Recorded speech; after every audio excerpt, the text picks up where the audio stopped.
कल्याण नहीं हो सकता कितना भी पढ़ लें ये, वरना अटेंडेंस के बेस पे फिर ये बाहर हो जाएंगे, तो इसके लिए बहुत इम्पोर्टेंट है। और मैं भी बड़ा अवेयर रहता हूँ कि अगर ये है तो इनको अटेंडेंस दे ही दी जाए। तो हाँ, तो मैडम वेलकम आपका बच्चों की तरफ से, मेरी तरफ से भी आपका पुनः स्वागत। तो मैं समझता हूँ बच्चों आज हम लोग जो माइक्रो टीचिंग का जो जो ब्लूम टैक्सोनॉमी जो कल चल रही थी, जी जी जी जी, बहुत इम्पोर्टेंट चीज मैम बता रही हैं। और मेरे ख्याल से दोबारा शायद अवसर मिले आपको, मैं नहीं कह सकता हूँ अवसर नहीं मिलेगा, लेकिन शायद अवसर मिले इतनी बारीकी से चीजों को समझने का और जानने का। तो आप ध्यान से सुनिए और समझिए, कोई चीज बाद में कोई दिक्कत होती है तो मैडम से आप जरूर पूछिए।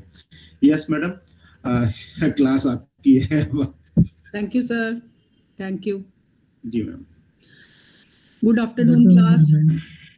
Good afternoon. Good afternoon.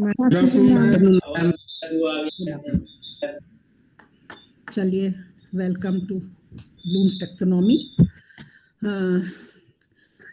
हम लोग कल बात कर रहे थे ज्ञानात्मक क्षेत्र की या कॉग्निटिव डोमेन की, और बेसिकली ब्लूम्स ने कॉग्निटिव डोमेन को ही डिवाइड किया है और फिर उनके जो सहयोगी रहे थे उन्होंने आगे बढ़ाया है। ये टीचिंग टेक्नोलॉजी कह लीजिए या टेक्नोलॉजिकल एडवांसमेंट के जरिए ये स्पष्ट हो गया था कि जो लर्निंग का प्रोसेस है वो एक तरह का केमिकल मत कहिए लेकिन फिजियोकेमिकल टाइप का प्रोसेस है। इसमें टीचर और स्टूडेंट और कंटेंट और साथ में उसका एटमॉस्फेयर, जिस एटमॉस्फेयर में वो उससे इंटरेक्ट कर रहा है, ये चारों ही बहुत इंपॉर्टेंट चीजें हैं जो कि लर्निंग में हेल्प करती हैं। नाउ द थिंग इज कि ये जो लर्निंग का प्रोसेस है ये हमारे ब्रेन को कॉग्निटिव डोमेन, अफेक्टिव डोमेन और साइकोमोटर डोमेन, 3 तरह से लर्निंग प्रोसेस होता है। कल हम लोगों ने कॉग्निटिव डोमेन पढ़ा जो कि ब्लूम्स ने पहले बांटा था और फिर रिवाइज्ड टेक्सोनॉमी में उसमें एक और लेवल मेटा कॉग्निशन का जोड़ा गया। यहां तक की बात हम लोग कर चुके हैं। अब बात आती है कि अफेक्टिव डोमेन, सेकंड डोमेन, जो हम लोगों ने जनरली हार्ट से कनेक्ट किया है। हार्ट से जनरली हम लोग अनुभूति या भावात्मक पक्ष को जोड़ते हैं। जो हमारी फीलिंग्स वाला है उसको हम किससे जोड़ते हैं? हार्ट से। तो अब ये देखने की बात है कि टीचिंग में जिसमें ज्ञान का हम लोग वर्धन करते हैं, ज्ञानात्मक क्षेत्र बढ़ता है, उसमें हार्ट का कनेक्शन होना किस तरह से पॉसिबल है। ऑफ कोर्स ये बात तभी हुई है जब हमने टीचिंग की प्रक्रिया को बांटा है अलग अलग डोमेन के हिसाब से कि अगर इनमें से तीनों डोमेन को टच नहीं किया जाता है तो प्रॉपर लर्निंग पॉसिबल नहीं है, जिसके द्वारा हम पर्सनैलिटी डेवलपमेंट या विकास का वादा करते हैं स्टूडेंट का। तो जो ये हार्ट वाला क्षेत्र बनाया गया है या भावात्मक क्षेत्र, ये फीलिंग्स, एटीट्यूड, दृष्टिकोण किसी चीज के विषय में, उसके प्रति संवेदनात्मक हमारा क्या पहलू है, उसके लिए सेंसिटिविटी, अवेयरनेस, ये सारी चीजें भावात्मक पहलू में आती हैं अफेक्टिव डोमेन। या आप इसको ऐसे कह लीजिए कि ये चीजें उस विषय को या जिस चीज को हम पढ़ा रहे हैं या पढ़ रहे हैं उसका इंटरनलाइजेशन, आत्मसातकरण इसके द्वारा ही पॉसिबल है, जिसको हम कहते हैं इंटरनलाइजेशन ऑफ कंटेंट कह लीजिए या आत्मसातकरण किसी भी विषय का, या सेंसिटिविटी उस विषय के प्रति या अवेयरनेस उस विषय के प्रति। ये सारी चीजें हमारी अफेक्टिव डोमेन के अंतर्गत आती हैं। और सेंसिटिविटी, अब आप कहेंगे कि किसी विषय को पढ़ते समय सेंसिटिविटी का क्या मतलब है? कोई बता सकता है? अफेक्टिव डोमेन अगर हमारा प्रभावित होगा, हम कोई उदाहरण से कोई जरा से इस बात में बताए हमें कि अफेक्टिव डोमेन का क्या मतलब होता है, कि किसी विषय को पढ़ने में, लर्निंग में अफेक्टिव डोमेन का, उसके लिए सेंसिटिव होना जरूरी है, उसके लिए इसका क्या अर्थ आपके दिमाग में आता है, क्या होना चाहिए? हेलो, हमको छोड़ के गए क्या सब लोग? नहीं मैम, है सब। Yes ma'am, yes ma'am. नहीं मैम है हम लोग। हाँ, आप लोग हैं, हम मैडम हम लोग। बिल्कुल हम बस ये जानना चाहते हैं कि जब आपके सामने ये बात कही जाती है कि अफेक्टिव डोमेन भी प्रभावित होता है, तो इफेक्टिव डोमेन से भावात्मक क्षेत्र को कनेक्ट कर रहे हैं, तो इसका क्या अर्थ होता है? आप जनरली क्या निकलता है दिमाग में हम लोग के? वो बातें जैसे जो चल रही होती है मैम, वो हमारी भावना से जुड़ जाए। जैसे देश प्रेम की कोई कविता, हम देश प्रेम के भाव से हमारा मन और मस्तिष्क प्रभावित हो जाए।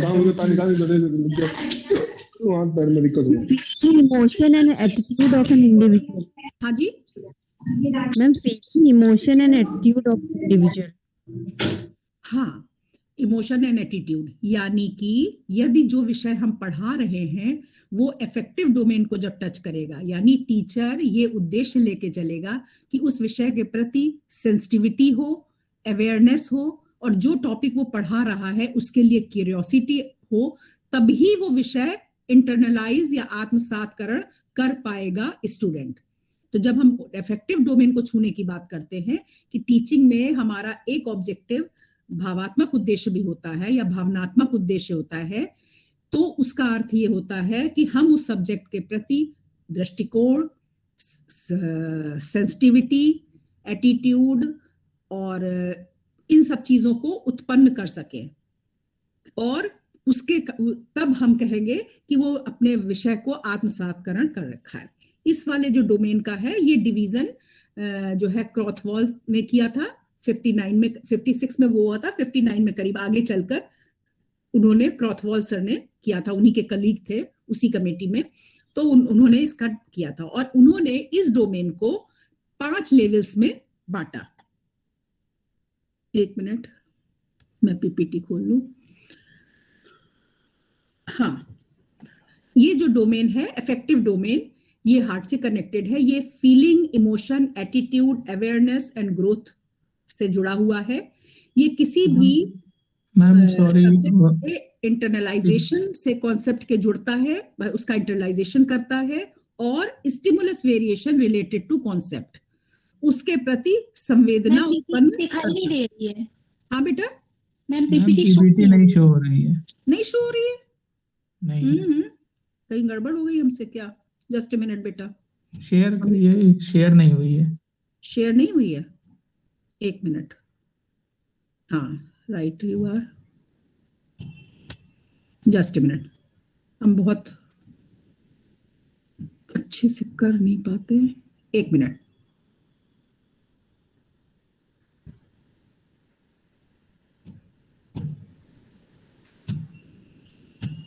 मैम शो होने लगी। हो गई? नहीं मैम अभी मैम बस ओपन करिए ma'am, screen show ma'am show हो रही है। शो हो रही है कि नहीं?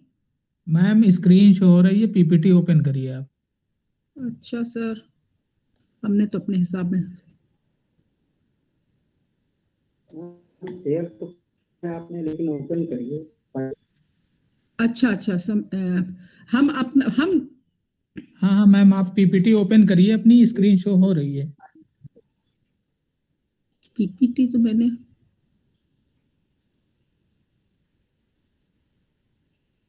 मैम उसी फाइल पर कर्सर ले जाइए, 2 बार क्लिक करिए, हो जाएगा। मैम डबल क्लिक कर दीजिए उस पर। कर तो सब रहे बेटा। मैम 2 टाइम्स इंटर प्रेस कीजिए। इंटर? हाँ, इंटर 2 टाइम्स प्रेस कीजिए। काफी हमें जानने की।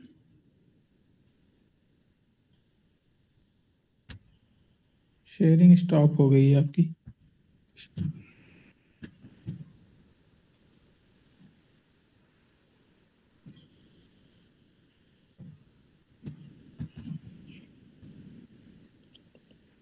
क्यों नहीं हो रही? हम तो शेयर पे क्लिक कर रहे हैं। हाँ, आ गई मैम, आ गई।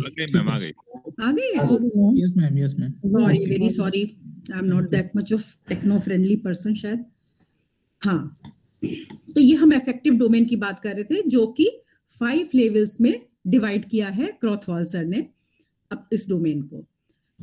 जैसे कि कॉग्निटिव के हमारे 6 थे, इसके 5 लेवल्स हैं। इसमें होता है जो लेवल फर्स्ट है वो कहलाता है रिसीविंग। किसी चीज को हम देखते हैं, सुनते हैं, मेरे सामने पढ़ाया जा रहा है, बोला जा रहा है, लेकिन हम उसको रिसीव कब करते हैं? जरूरी नहीं कि हम आपके सामने ये बोल रहे हैं तो आप रिसीव करें।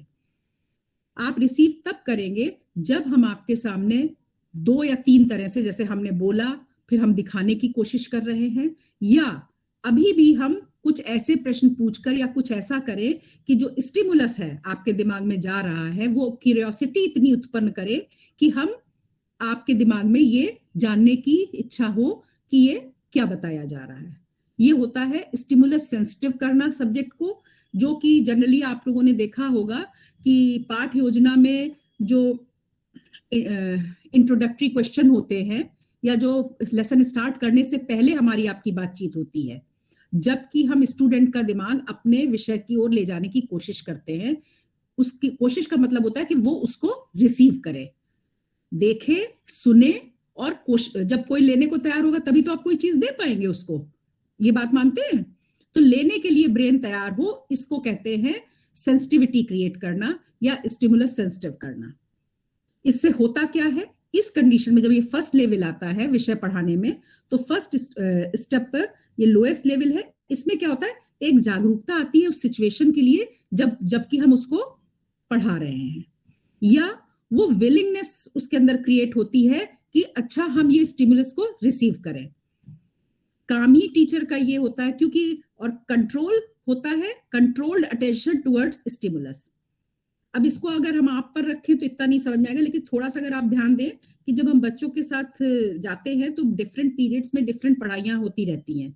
कोई भी आता है, जैसे कोई आपको आता है रिसर्च पढ़ाने लगता है, फिर कोई आता है ब्लूम्स टैक्सोनॉमी पढ़ाने लगता है, तो आप तो फिर भी आपके कंट्रोल्ड, आपको अपने अटेंशन पे कंट्रोल है, आप बहुत ग्रोन अप है। लेकिन जनरली पढ़ाने में बच्चों का अटेंशन जो है स्पैन, वो अटेंशन क्रिएट करना बहुत मुश्किल होता है। मैथ्स पढ़ के आए हैं, इंटरवल के बाद आए हैं, फर्स्ट पीरियड है कि लास्ट पीरियड है, टाइम टेबल भी इसी हिसाब से बनाया जाता है कि उनकी विलिंगनेस जो है रिसीव करने की बनी रहे। किसी भी विषय को या किसी भी देने वाली चीज को हम तब दे पाएंगे, और फिर ज्ञान तो एक बिल्कुल अलग लेवल की चीज है, अमूर्त, ये हमारे बीच में ट्रांजैक्शन होता है नॉलेज का, तो उसके लिए रिसीविंग एंड बहुत हमें क्रिएट करना पड़ता है स्टिमुलस सेंसिटिव करके, कि वो उस विषय के लिए, उस सिचुएशन के लिए, उस स्टिमुलस को रिसीव करने के लिए तैयार हो। सेकंड लेवल आता है इसको इफेक्टिव डोमेन में रिस्पॉन्ड करने का। सुन लिया, समझ लिया, लेकिन उसको एक्टिव करना इस लेवल तक कि वो उसके लिए रिस्पॉन्ड करे। रिस्पॉन्ड करने में वर्बल, नॉन वर्बल दोनों तरह का रिस्पॉन्डनेस की जाती है, मतलब माना जाता है कि इस तब हम ये समझ पाते हैं कि जो लर्नर है उसका एक्टिव पार्टिसिपेशन शुरू हो गया है लर्निंग के प्रोसेस में, क्योंकि हम जो बोल रहे हैं उसके संबंध में वो गर्दन हिला रहा है, उसके चेहरे के भाव बताते हैं कि वो उस तरफ वहां पे फोकस्ड है कि नहीं है, या हमने बीच में कुछ रिस्पॉन्डनेस उसकी देखने के लिए, एक्टिव रखने के लिए हम कुछ प्रश्न, कोई ऐसी एक्टिविटी करते हैं जिससे ये पता चलता है कि वो रिस्पॉन्ड कर रहा है कि नहीं। भावात्मक उद्देश्य में लेवल 2 पर जब हम कोई चीज पढ़ा रहे हैं, ज्ञान हम अपने लेवल से दे रहे हैं, ज्ञानात्मक स्तर भी साथ ही में चल रहा है, लेकिन हमारा उद्देश्य साथ में इसके लिए भी होता है जिसमें एक्विसेंस इन रिस्पॉन्डिंग, उसके प्रति एक एक्विंटेंस हो, उस सब्जेक्ट के लिए पहचान उभरे, उस ज्ञान के लिए एक व्यवहार क्रिएट हो जिसमें वो रिस्पॉन्ड करने के लिए विलिंग हो। और फिर इसका आता है कि जब वो रिस्पॉन्ड करे तो हम उसके रिस्पॉन्स को वापस उस तक फीडबैक दें, किसी भी तरह से दें। ये बहुत स्पेसिफिकेशंस हैं टीचिंग के। इसमें जरूरी नहीं है कि अगर हम इतने स्टेप्स को अगर बिल्कुल टेक्निकली करें तो फिर तो हर लेवल तक को ही देखते रह जाएंगे, नहीं।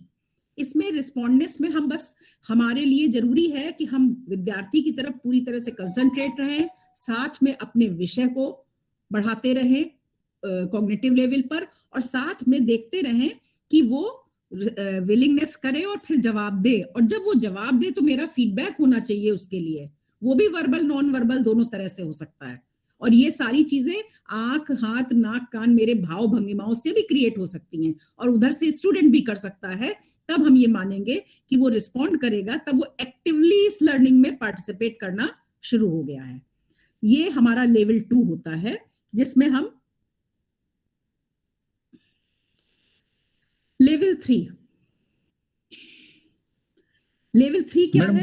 क्या मैम इसमें कॉम्प्लेक्सिटी ऑफ द ऑब्जेक्ट की भी बात होती है कि टॉपिक जो हम ले रहे हैं बहुत टफ है, तो एक बार में बच्चे को समझ में नहीं आता है इस तरीके? बिल्कुल है, और हमें ये ध्यान रखना होगा कि हम जिस स्तर के सामने वो कॉम्प्लेक्सिटी रख रहे हैं, तो अब आप ये समझ लीजिए कि जितना ज्यादा कॉम्प्लेक्स कॉन्सेप्ट है और आप उनके सामने रख रहे हैं, तो आपको उधर वो मैट्रिक्स ध्यान रखनी है जो एनालाइजिंग हो, और किस आयु वर्ग का हमारा लर्नर है, किस सिचुएशन में हम बैठे हैं, और कैसे हम उसके लिए ये इफेक्टिव डोमेन को भी टच कर रहे हैं। बिल्कुल कॉम्प्लेक्सिटी जितना ज्यादा कॉम्प्लेक्स होगा, गणित को पढ़ाने के लिए आपको इफेक्टिव डोमेन पे ज्यादा वर्क करना पड़ेगा, आर्ट को पढ़ाने के लिए इफेक्टिव डोमेन पे कम वर्क करना पड़ेगा। इसी तरह से और अगर हाई लेवल पे जाए जब बच्चे, तो आपको लगता है कि साइंस पढ़ाने में ज्यादा मेहनत होगी, हम कहते हैं नहीं, आर्ट्स पढ़ाने में ज्यादा मेहनत होगी। साइंस में फिर भी चीजें आंखों से देखता है बच्चा, बॉटनी, जूलॉजी, केमिस्ट्री, तो उसका अटेंशन गैदर करना हमारे लिए, उसका कंसंट्रेशन लेना, फोकस लेना फिर भी आसान हो जाता है, दिखा के, सुना के, रिएक्शन दिखा के। But in social sciences it is difficult to gain their focus, उनके अंदर क्यूरियोसिटी। जब सोशलॉजी, और अभी ऐसे अपने से सोच के देख लीजिए कि जब हम लोग पढ़ते हैं तो जनरल 10th तक का याद करके देखिए कि साइंस सब्जेक्ट में तो फिर भी दिमाग चला जाता है। लोग कहते हैं आर्ट्स इजी है, लेकिन उसके लिए हमारे पास उसके लिए अवेयरनेस या इंटरेस्ट या एटीट्यूड डेवलप करना बहुत ज्यादा जरूरी होता है, क्योंकि उसमें सारे प्रत्यय अमूर्त होते हैं, एब्स्ट्रैक्ट कॉन्सेप्ट्स होते हैं। आई थिंक आप मेरी बात समझे कॉम्प्लेक्सिटी के हिसाब से? यस मैम, है ना, कि जितना ज्यादा कॉम्प्लेक्स होगा हमें इफेक्टिव डोमेन के लिए उतना ही ज्यादा, क्योंकि इफेक्टिव डोमेन टच होगा, इंटरनलाइजेशन या आत्मसातकरण तभी पॉसिबल होगा उस विषय का या उस कॉन्सेप्ट का जो कि हम पढ़ा रहे हैं। तो ये हमारा थर्ड लेवल आता है, जिसका मतलब है वैल्यूइंग ऑफ द कंटेंट। अब होता क्या है कि जब हम रिस्पॉन्ड कर देता है बच्चा, रिसीव कर लिया, रिस्पॉन्ड कर लिया, अब थर्ड स्टेप, और ये सारे देखिए चीजें हार्ट से कनेक्टेड हो या दिमाग से कनेक्टेड, ये सारी चीजें हो रही हैं ब्रेन में ही। आप मेरी बात समझ रहे हैं? अब स्टूडेंट एसोसिएट करता है एक कोई वैल्यू या some values to the information, object और फिनोमेना। इसका क्या मतलब है? वैल्यू मतलब जो उसके पास प्रीवियस नॉलेज थी, समझ रहे हैं? जैसे हमने उसको पढ़ाया, बॉटनी पढ़ा रहे हैं मान लीजिए, तो बॉटनी में हम उसको बता रहे हैं कि जाइलम होता है, फ्लोएम होता है, और ये करोला होता है, ये कैलिक्स होता है, ऐसे ही तो सब पढ़ाते हैं हम लोग। तो स्टूडेंट जो है अपने ब्रेन की पहले की जो नॉलेज है उसके पास, उस विषय से संबंधित जो उसकी प्रीवियस नॉलेज है, जिसको हम लोग लिखते हैं पूर्व ज्ञान, उससे कुछ ना कुछ वैल्यू इसमें एसोसिएट करता है। अच्छा ये बता रही है मैम, तो अच्छा ये वाला चीज होगी, अच्छा ये बता, क्योंकि देखिए वो चीज हम जब इसमें जूलॉजी, बॉटनी वगैरह में तो सामने दिखा के बात करते हैं कि ये फूल है, ये कैलिक्स है, ये करोला है, लेकिन जिस समय हम जाइलम फ्लोएम की बात करते हैं, जो उसके अंदर का, जिसके अंदर सर्कुलेशन होता रहता है ना, न्यूट्रिएंट्स का, वो तो नहीं दिखा पाते हैं। लेकिन जब हम उनके अंदर ये वो अपनी नॉलेज से अपने दिमाग में एक कॉन्सेप्ट बनाते हैं और पुराने कॉन्सेप्ट से उसको एसोसिएट करते हैं, इसको कहते हैं कि स्टूडेंट, क्योंकि एक बात ये बताइए कि जब तक वो पुराने कॉन्सेप्ट से जोड़ेगा नहीं, तब तक वो लर्निंग आगे कैसे शुरू करेगा? आप समझ रहे हैं? कोई चीज हवा में तो होती नहीं है, पहले पूर्व ज्ञान होता है, उसी पर ज्ञान की दूसरी लेयर चढ़ाई जाती है। तो जो दूसरा हम ज्ञान दे रहे हैं, दूसरा नहीं मतलब उससे ऊपर का ज्ञान दे रहे हैं, तो नेचुरली अपने अंदर स्थित ज्ञान का या ब्रेन में जो उसके पास पहले से इंफॉर्मेशन थी उस विषय की, उससे कोई ना कोई वैल्यू या कुछ वैल्यूज एसोसिएट करता है, जो इंफॉर्मेशन दी जा रही है, जो ऑब्जेक्ट दिखाया जा रहा है, या जो फिनोमिना क्लियर किया जा रहा है। आपके भी ये हम लोगों के लिए ऑटोमेटिक चीज हो जाती है, लेकिन जब हम अभी भी पढ़ा रहे हैं तो आपके दिमाग के कॉन्सेप्ट में अलग अलग चीजें आ रही होंगी। अलग अलग चीजें इसलिए आ रही होंगी क्योंकि आपके पास, सबके पास इस समय ब्लूम्स टैक्सोनॉमी का एक ना एक नॉलेज का कोफिशिएंट है आपके ब्रेन में। अब हम जब बोल रहे हैं तो अपनी उस नॉलेज से आप लोग अपने अपने इंडिविजुअली डिफरेंट तरीके से, हर आदमी का इंडिविजुअल अपना प्रोसेस है, वो इससे कुछ ना कुछ वैल्यू उस ज्ञान में एसोसिएट करेगा। जब वो वैल्यू एसोसिएट करेगा तो वो मेरी चीज को और ज्यादा एक्सेप्ट कर पाएगा। तो भावनात्मक क्षेत्र का मतलब ही ये है कि हम ऐसा उसके सामने रिस्पॉन्ड करने के बाद कुछ जो नॉलेज है उसको रख पाए कि कोई ना कोई उस वैल्यू को वो एसोसिएट कर पाए। इसको कहते हैं acceptance of value, preference for value and commitment या कन्विक्शन फॉर वैल्यू।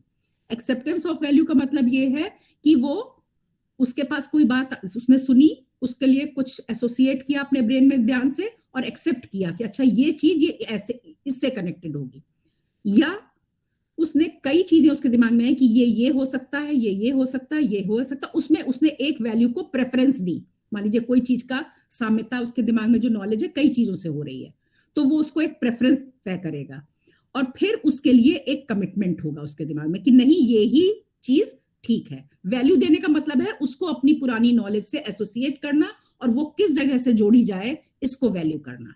ये होता है लेवल 3। लेवल 3 के बाद आता है थोड़ा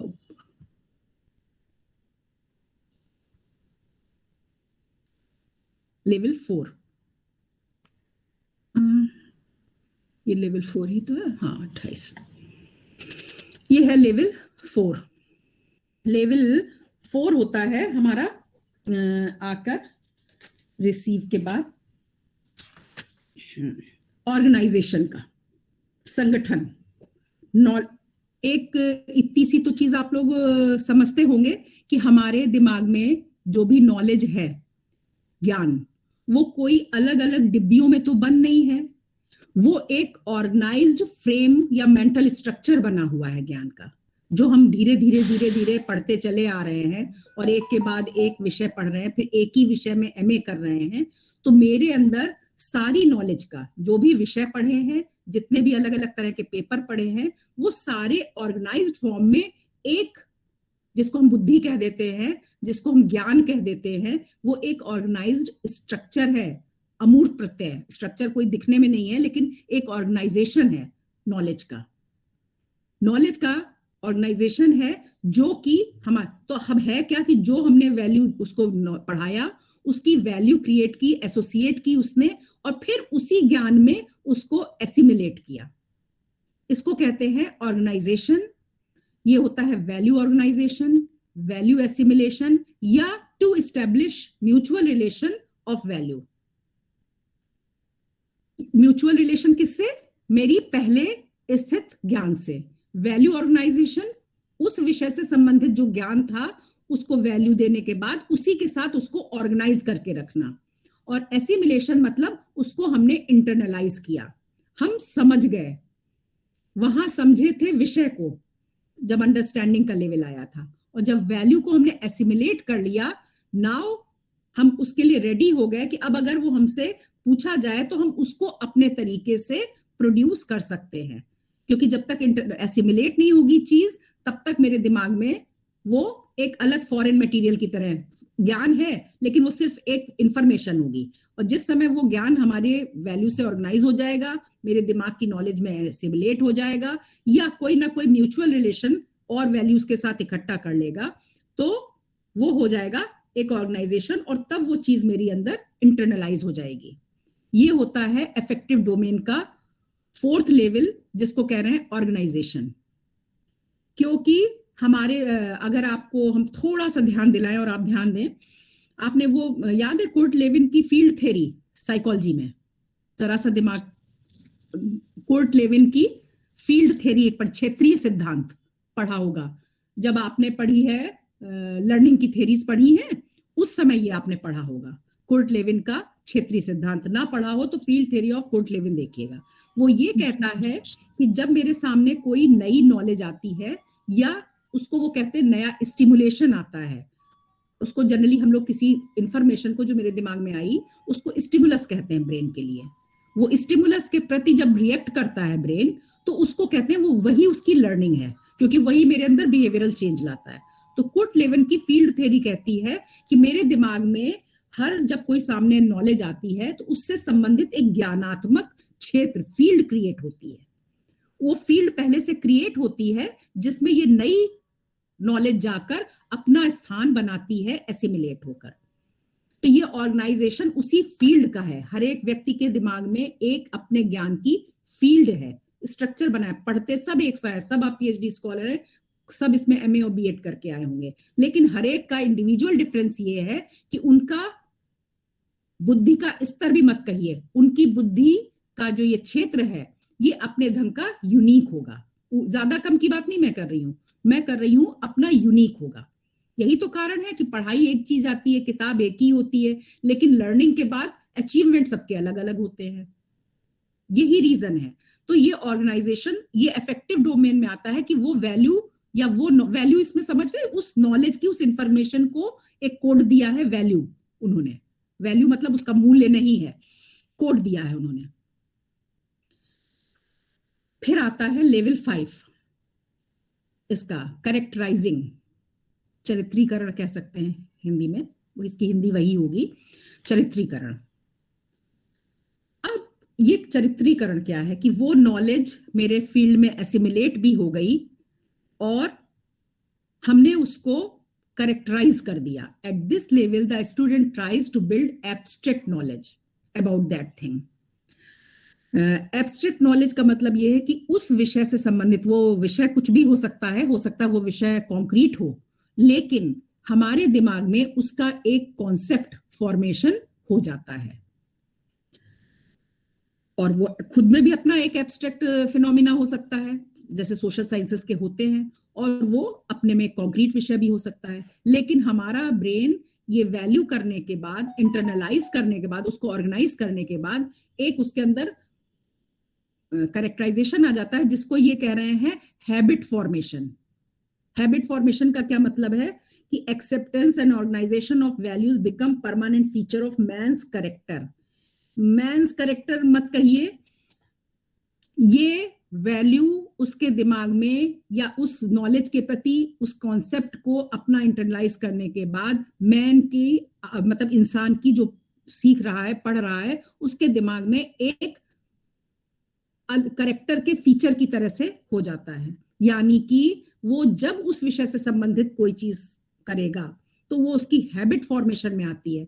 हैबिट फॉर्मेशन का मतलब ये होता है कि फिर धीरे धीरे जब हम विषय कहते हैं ना, अब हम समझने भी लगे हैं उस विषय को और उसको आनंद भी लेने लगे हैं। कैरेक्टराइजेशन का मतलब समझते हैं, हम कविता सुन भी लेते हैं, समझ भी लेते हैं, उसके अलंकार और सब उसको कर लेते हैं, इसके बाद हम उस साहित्य का आनंद भी ले लेते हैं। हैबिट फॉर्मेशन का मतलब होता है फिर उससे संबंधित, उस विषय से संबंधित, साइंस आर्ट्स कोई भी हो, हम उसको एसिमिलेट करके अपनी नॉलेज में ऑर्गेनाइज कर लेते हैं और फिर वो मेरे लिए एक हैबिट की तरह हो जाता है कि जब हम कुछ पढ़ते हैं, कुछ करते हैं, तो वो लर्निंग मेरे उसी पैटर्न पर वो हैबिट फॉर्मेशन चलता है कि वो जितना ये ऑर्गेनाइजेशन तक का पोर्शन आपने पढ़ा है वो एक हैबिट में आ जाता है कि जब कोई चीज नई आती है वो भावनात्मक स्तर तक ले जाई जाती है। तो जब छोटे होते हैं बच्चे तो हमें उनके अफेक्टिव डोमेन को तरह तरह से इंटरेस्ट क्रिएट करके उनको डेवलप करना पड़ता है। और अगर उनकी पढ़ाई अच्छे से चलती रहती है, या अच्छे से मत कहिए उसको, ये कहिए कि उनको टीचर जो है थोड़ा सा प्लानिंग जो हम लोग पढ़ाते हैं या जो ये ब्लूम्स टैक्सोनॉमी पढ़ा रहे हैं, इसको दुनिया से अलग की चीज ना समझ के ये समझे कि ये जो ज्ञान है ये जब हम दूसरे को देते हैं वो इसी तरह से उसके दिमाग में जा सकता है। तो 9th 10th first year second year तक तो बहुत बड़ा हो जाता है बच्चा, तब तक ये हो जाना चाहिए कि वो जो विषय अब तक पढ़ता चला आ रहा है उससे संबंधित ज्ञान के लिए एक परमानेंट फीचर हो जाना चाहिए कि कैसे वो लर्न करेगा। कहते हैं ना कि एक लिमिट तक तो जैसे पढ़ाया जाता है, फिर जब हम लोग एक एमए कर लेते हैं तो फिर हम लोगों को और सब्जेक्ट्स इजी लगने लगते हैं। इजी नहीं लगने लगते हैं, हम लोगों को प्रॉपर लर्निंग का तरीका आ जाता है। ये होता है उसका लर्निंग का तरीका आ जाना, उसको कहते हैं हम लोग। ये हमारे 5 डोमेन्स जो हैं वो इफेक्टिव डोमेन कहलाते हैं, भावनात्मक क्षेत्र। अब आप ये सोचिए अच्छा, ये हमारे उद्देश्य हैं, ये भूलिए नहीं, ये ब्लूम्स टैक्सोनॉमी के उद्देश्य हैं जिन्होंने कॉग्निटिव डोमेन को 5 स्तर में डाला है। अब एज ए टीचर, या एज ए टीचर भी मत उसको बार बार कहिए, क्योंकि टीचर तो हम लोग बनते हैं, बनना चाहते हैं इसलिए भी बन जाते हैं, और कभी कभी नहीं भी बनना चाहते हैं तो और जो मिल जाता है वो बन जाते हैं। ये तो आप मानते हैं ना कि बॉर्न तो होते हैं टीचर, वो पहले जमाने थे, अब तो ये है कि जिसको नौकरी मिल जाती है वो टीचर बन जाता है। एग्रीड कि नहीं? जी मैम। यही होता है कि नहीं जनरली? सारे लोग शौक से बहुत पढ़ाने के शौकीन हों और वो रास्ता चुन लें और उनको मिल ही जाए, ये भी पॉसिबल नहीं है। और जिन्होंने कभी नहीं सोचा था वो बैंक का एग्जाम देते देते और बीएड और एमएड और एमए करते चले गए और उसमें निकलते गए और पीएचडी हो गई और बाई चांस नौकरी भी मिल गई। ये भी एक बात है, वो भी आसान नहीं है। मैम इसमें एक चीज निकल के आती है कभी कभी, बताइए। कि जितना दुनिया भर का पैटर्न है, चाहे कोई ग्रेजुएशन करे चाहे पोस्ट ग्रेजुएशन करे, एक कॉपी लिखी गई, सिस्टम देखिए आप, एक कॉपी लिखी गई, टीचर ने चेक किया, मार्किंग हो गई, उसके आधार पे हम बढ़ते चले गए और बाद में पीएचडी तक पहुंच गए तो हमने ऑब्जर्व किया हमको सब आता कुछ नहीं। तो एक बहुत बड़ी समस्या है मैम कि सिस्टम इतना बड़ा बना है पीएचडी से लगा के, और दुनिया की फंडिंग होती है और लेकिन है सब अंधेरे में मैम, सब अंधेरे में है। क्या मैं पूछ सकता हूँ आपसे कि जो व्यवस्था जिस दायरे के अंदर हम लोग एग्जाम देते हैं, क्या वो सही टेक्निक है हमारे ज्ञान को जानने या एक टीचर के ज्ञान को जानने का? नहीं, बिल्कुल नहीं। हिमांशु बोल रहे हैं? Yes ma'am. ओके, हिमांशु, हम ये बात कहना चाहेंगे, थोड़ा सा टॉपिक से हट के है, but we are not here only to read Bloom's taxonomy, वो आपको मिल सकती है। बेसिक हमारा ये अपना बीएड में ही पढ़ाते पढ़ाते हमने कभी छोटे क्लासेस में नहीं पढ़ाया, इसलिए नहीं कि मैं पढ़ाना चाह रही थी और नहीं मिला, बाई चांस ये है कि मैंने ऐसा कुछ सोचा भी नहीं था, लेकिन मैं टीचिंग जॉब में आ गई। अच्छा, मेरा एमएससी है बायोकेमिस्ट्री से, तो आई नेवर थॉट, जब मैं यहाँ आई थी कानपुर शहर में, तो यहाँ पर बायोकेमिस्ट्री जैसा सब्जेक्ट होता ही नहीं था, यूनिवर्सिटी में भी नहीं था, मेडिकल कॉलेज में भी नहीं था। तो उसमें पीएचडी जब नहीं हो पाई तो मेरे इन लॉज चूंकि दोनों एजुकेशन लाइन में थे, तो उन्होंने कहा बीएड कर लो, फिर उन्होंने कहा एमएड कर लो। तो हम ये इसलिए बताते हैं, आपको बात बता रहे हैं, इसलिए नहीं कि मैं फिर एमएड कर लिया और फिर नौकरी मुझे और बाद में मिली, पीएचडी जमा रही, वो तो छोड़ दीजिए, वो एक अलग स्टोरी। हमने क्या कहा, बनना क्या चाहते हैं, बनते क्या हैं, ये सब अलग बात है। ये जो आपने अभी बात कही, हम लोगों को एक जो सबसे खराब आदत हमारे पूरे एजुकेशन सिस्टम में है, हम लोगों को हर चीज बताई जाती है, हम लोग जानने की कोशिश के लिए नहीं प्रेरित किया जाता है। आप समझ रहे हैं? जानने की कोशिश के लिए नहीं प्रेरित किया जाता है। जो आप इवैल्यूएशन का सिस्टम कह रहे हैं, कभी क्या आपने सोचा है कि हर आदमी, पहले तो उसको जगह नहीं मिलती है, पहले तो वो स्टूडेंट होके पीएचडी कर रहा है तो वो यही सोचता है कि जब पढ़ाने जाएंगे तब देखेंगे, पहले उसको ये तो पक्का हो कि वो पढ़ाने जा रहा है। और जब हम लोग पढ़ाने आ जाते हैं तो भी हम लोग कोर्स पूरा करने में रहते हैं। कभी क्या कोई ये इस बात की थिंकिंग करता है, चिंतन करता है? हम नहीं मानेंगे कि बड़े बड़े एक्सपर्ट्स लोग जो तरह तरह के कोर्सवेयर बनाते हैं और सब करते हैं, उनको ये मालूम नहीं है कि इस तरह से इवैल्यूएशन नहीं होता है, किसी भी ज्ञान को ऐसे नहीं परखा जा सकता है। अब हम इसको क्रिटिसाइज नहीं करेंगे, लेकिन क्या एकदम से सब्जेक्टिव चीजें ऑब्जेक्टिव फॉर्म में हम चेक कर लें, ऑब्जेक्टिव की चीजें सब्जेक्टिव में कर लें? इट इज पॉसिबल, क्योंकि इतनी ज्यादा पॉपुलेशन है, इतने ज्यादा पढ़ने वाले लोग हैं, डिमांड में इतना है, तो प्रोसेस की तरफ ध्यान ही नहीं है किसी का। प्रोसेस जिसको हम लर्निंग कह रहे हैं, कितना आदमी हम लोग जो है अपने विषय से प्यार करते हैं और गर्व करते हैं। जो हम लोग ये भाषा सुनते हैं कि मातृभाषा से प्रेम होना चाहिए और कविता होनी चाहिए, कितने लोग इसको अपने अंदर इफेक्टिव डोमेन में, कितनों को साहित्य इतना प्रेरित कर पाया है? हम लोग तो विषय की तरह पढ़ते चले आए हैं। बिल्कुल ये 100% है कि हमारे सिस्टम में सारी चीजें भरती चली जा रही हैं, 10 मिनट भी रोक के चिंतन नहीं हो रहा है। क्योंकि आज भी अगर रिसर्च स्कॉलर आप हैं और आप डिफरेंट सिचुएशन से आकर इस समय कोर्स अटेंड कर रहे हैं, तो एक तो हम लोग के टाइम में होता ही नहीं था, आप लोग ऑलरेडी ओवरलोडेड हैं, लेकिन फिर भी हम मानते हैं कि वो 6 महीने जो पढ़ाया जा रहा है, जो यूनिवर्सिटी का कंटेंट बनाया गया, it is very good, but जिस फॉर्मेट में वो कंप्लीट होना चाहिए जितना टाइम आप लोग को मिलना चाहिए डेडिकेशन के साथ, उतना क्या आप दे पाते हैं या हम दे पाते हैं? हमें तो नहीं लगता है दे पाते हैं, क्योंकि अगर इतना टाइम रुक के रिसर्च के पहले 6 महीने पढ़ने में लगा देगा व्यक्ति, तो नेचुरली अगर उसने मन से पढ़ा है तो नंबर उसके कुछ भी आए हों, वो रिसर्च अच्छी बेहतर करेगा। क्योंकि अभी तक तो सिर्फ आप पढ़ रहे थे, अब 6 महीने आपको उस पूरी होल पिक्चर का एक एक पोर्शन चैप्टर वाइज उसका देखने को मिल रहा है।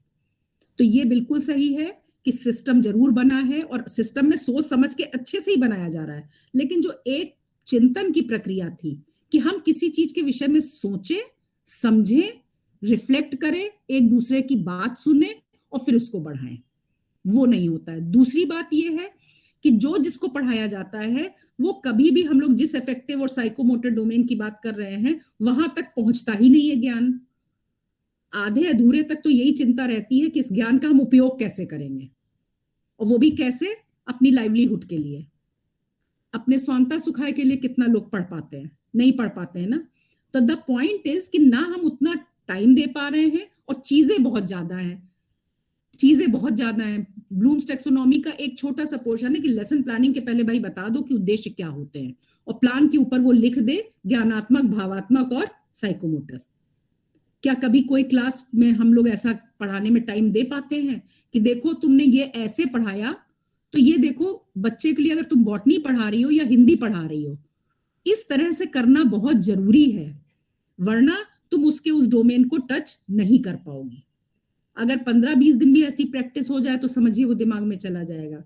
तो ये रेस की तरह से ज्यादा हो रहा है कि हमें कंप्लीट कब होगी, लेकिन हम रेस में आनंद ले रहे हो, ऐसा जरा कम हो रहा है। अच्छा, स्टॉप शेयरिंग क्यों हो गया भाई? शेयर हो रहा है ना? Yes ma'am. ओके। अब आता है हमारे मोदी जी का स्किल इंडिया, साइकोमोटर डोमेन समझ रहे हैं? साइकोमोटर का ये है साइकोमोटर डोमेन, ये हैंड से कनेक्टेड है। हैंड में अब आप ये ध्यान दीजिएगा कि जब हम लोग स्किल की बात करते हैं, कौशल की बात करते हैं, या साइकोमोटर का मतलब है जिसमें गतिशील होकर कुछ ना कुछ उस विषय से या उस चीज से, ज्ञान से संबंधित एक एबिलिटी या एक स्किल भी डेवलप होती है, वो कैसे डेवलप होती है और इसके बिना क्या नुकसान है। और इसको खासकर ध्यान रखिएगा सोशल साइंसेस के विषय के लिए, क्योंकि स्किल का मतलब हम लोग प्रैक्टिकल समझते हैं, जो हाथ से किया जाता है। लेकिन अब हम आपसे इसके बाद समझना चाहेंगे कि साइकोमोटर डोमेन का काम इसमें कहाँ है, आपके सोशल साइंसेस में। How to develop skill in it, what skill, sociology में किस स्किल का मतलब है, और फिलॉसफी की स्किल का क्या मतलब है, और हिंदी लिटरेचर में स्किल का क्या मतलब है, इसकी बात करेंगे। These objectives usually denotes the skill, the ability to physically manipulate a tool or instrument like a hand or hammer. They focus on change or development in behavior or skill. ये objective ज्ञान को आत्मसात करने के बाद वापस हम अब दे क्या पाते हैं, कर क्या पाते हैं, हमारे बिहेवियर में क्या फर्क पड़ गया पहले से, और मेरे हाथ के कौशल में क्या फर्क पड़ गया, इससे संबंधित है। इसको 1972 में सिम्पसन ने इसके 7 लेवल्स प्रपोज किए थे। इसका जो क्लासिफिकेशन है साइकोमोटर डोमेन का, वो सिम्पसन ने किया था, और उसके लिए उन्होंने 7 लेवल्स दिए थे। ये कितना जरूरी है, और देखिए कि हम लोग इसमें किस जगह पर रुकते हैं। पहला है परसेप्शन। परसीव हम कैसे करते हैं? अपने सेंसेस के द्वारा। सेंसरी क्लूज हमें मिलते हैं, आंख से, नाक से, कान से, और छूकर, सुनकर, देखकर या टेस्ट करके। ये जो 5 सेंसेस हैं, और एक छठा सेंस जिसको प्रज्ञा कहते हैं या इंट्यूशन कहते हैं, वो बाद में डेवलप होता है। लेकिन जनरली जब हम बात करते हैं पढ़ाई की लर्निंग लेवल पर, वो परसेप्शन, वो इन्हीं 5 सेंसेस से जुड़ा हुआ है, परसेप्शन। इसमें पहले किसी भी स्किल को डेवलप करने में, या किसी भी कॉन्सेप्ट या ज्ञान या सब्जेक्ट, जिस कुछ भी रख लीजिए आप उस जगह, उसमें एक पहला आता है परसेप्शन। सबसे पहले जरूरी है कि जो चीज बताया जा रही है या तो वो दिखाई जाए, दिखाने में अलग अलग है, साइंस की चीज है तो दिखाई जा सकती है, या सोशल साइंस की चीज है तो हम कैसे दिखा सकते हैं, या उससे संबंधित क्या दिखा सकते हैं विजुअलाइज कराने के लिए, और जिससे कि उस चीज के प्रति, चीज मतलब यहाँ पर वो नॉलेज है, वो फिनोमिना है, वो सब्जेक्ट है, या वो प्रैक्टिकल है, या व्हाटएवर हम जो पढ़ा रहे हैं, तो उस ऑब्जेक्ट के लिए एक जागरूकता पैदा हो, अवेयरनेस, अवेयरनेस अबाउट क्वालिटी हो, अवेयरनेस अबाउट रिलेशन हो। अब आप हमसे कहेंगे कि ये रिलेशन और क्वालिटी का ऑब्जेक्ट तो समझ में आ गया कि जो चीज भी हम पढ़ रहे हैं, पढ़ा रहे हैं, उसको परसीव करे आदमी, आंख से, नाक से, कान से, जैसे भी परसीव कर सकता है, या अपने 5 सेंसेस से उसको, उसके लिए अवेयर हो कि ये क्या है। अवेयरनेस अबाउट क्वालिटी, क्वालिटी का मतलब उस चीज की गुणात्मकता की बात नहीं हो रही है, उस नॉलेज की, वो इंफॉर्मेशन की क्वालिटी क्या है, उसमें गुणात्मक वैल्यू क्या है, वो कितना ज्यादा, कितना दूर किसी चीज के बारे में बता रहा है, उसकी क्या क्वालिटी है, इसके लिए परसेप्शन दिमाग में पैदा हो, और उसका रिलेशन आसपास की चीजों के साथ क्या है, ये हो। अब परसेप्शन में आप ये ले लीजिए कि हम सूरदास के पद पढ़ा रहे हैं, हेलो सब लोग हैं ना? Yes, भाई अगर कुछ हम अलग से पढ़ा रहे हो, कुछ समझ ना आ रहा हो तो हमसे बताइएगा जरूर, I am trying to do my best, ठीक है?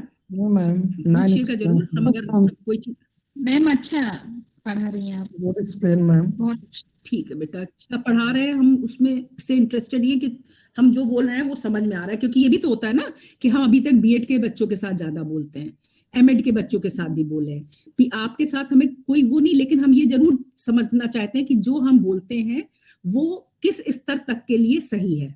ऐसा नहीं कि हम ऐसा ही बिल्कुल यही चीजें होती हैं, लेकिन बीएड में जब पढ़ाते हैं थोड़ा फर्क तरह से पढ़ाते हैं, इन्हीं को शॉर्ट करते हैं, उनको स्तर का रखते हैं, तो हम वही जानते हैं कि जो हम बोलते हैं आप लोग ज्यादा समझदार हैं, अरे इक्वली है, आप समझिए, एक्सपीरियंस का फर्क है, बाकी ज्ञान में तो कोई कमी नहीं है आप लोग के। एक टॉपिक पे हमने भी रिसर्च की, एक पे आप भी कर लेंगे, लेकिन बाकी ज्ञान तो उतना ही है। तो ये अवेयरनेस अबाउट रिलेशन, रिलेशन मतलब ये कि जैसे हमने सूरदास के पद पढ़ा रहे हैं, अब इसका परसेप्शन क्या होगा। सूरदास का पद जब पढ़ाते हैं तो हम लोग कहते हैं ना हिंदी में कि आप गा के पढ़ाइए, है ना? एक आप लोगों ने लेसन प्लानिंग में सुना होगा कि उसमें आप रिदम और लय के साथ, क्योंकि जब पद्य पढ़ाते हैं तो अलग भावनात्मक और साइकोमोटर डोमेन टच होता है, और जब हम गद्य पढ़ाते हैं, हिंदी में ही 5 विधाएं हैं और 5 अलग अलग परसेप्शन रखती हैं, यानी हम सूरदास का पद पढ़ा रहे हैं तो अवेयरनेस तब ज्यादा क्रिएट होगी उस ऑब्जेक्ट जिसको इन्होंने लिखा है या उस पद के लिए, जब वो ब्रज भाषा में गा कर और ब्रज भाषा के स्पेशल स्टाइल से बोला जाएगा, तब उसके लिए एक अवेयरनेस पैदा होगी। भाव तभी पैदा होगा जब उस भाषा में थोड़ा सा लय में, गाने का मतलब ये नहीं कि आप सब बहुत अच्छा गा ही ले, अवेयरनेस होगी।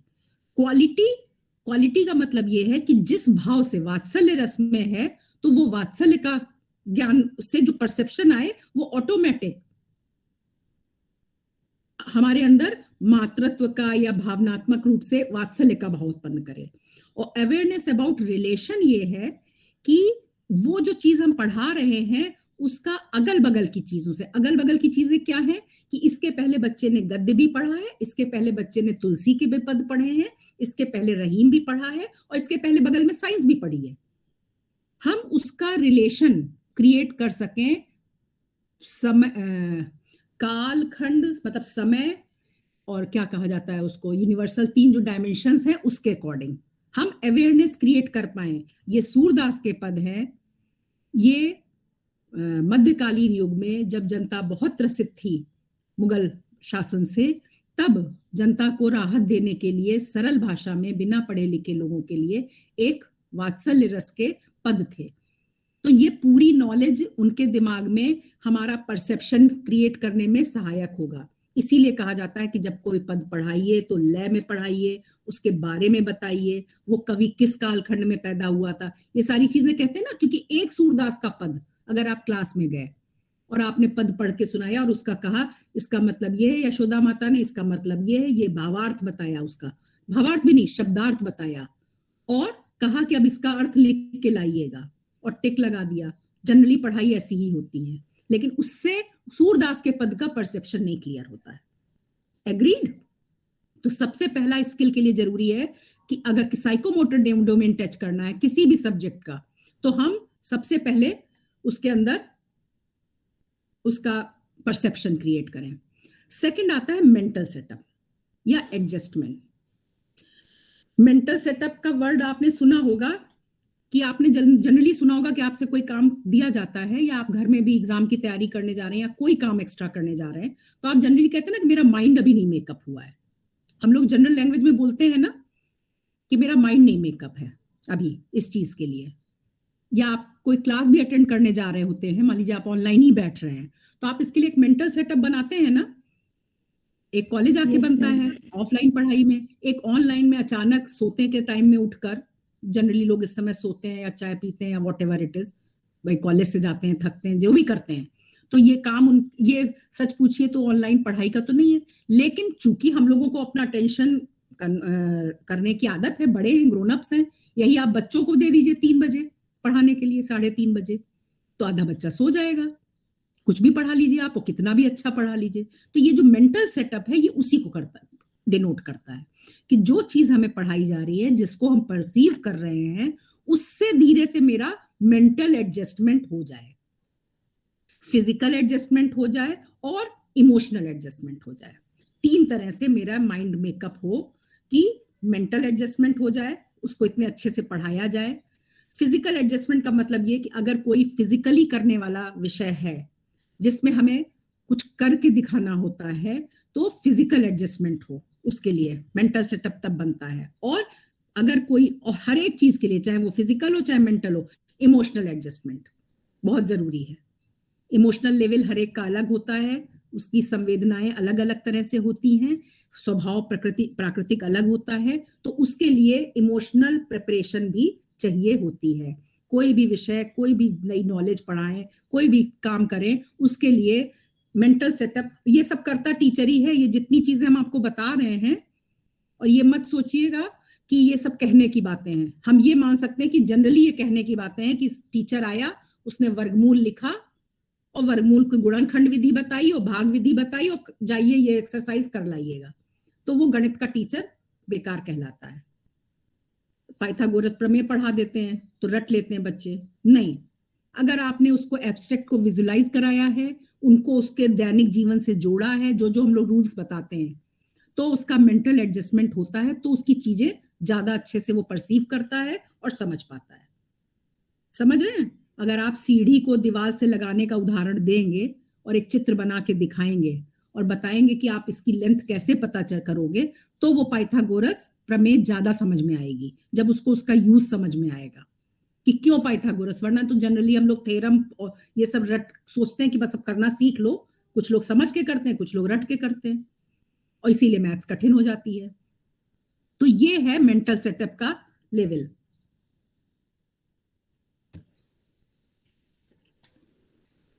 अच्छा, अब साइकोमोटर डोमेन में आता है गाइडेड रिस्पॉन्स।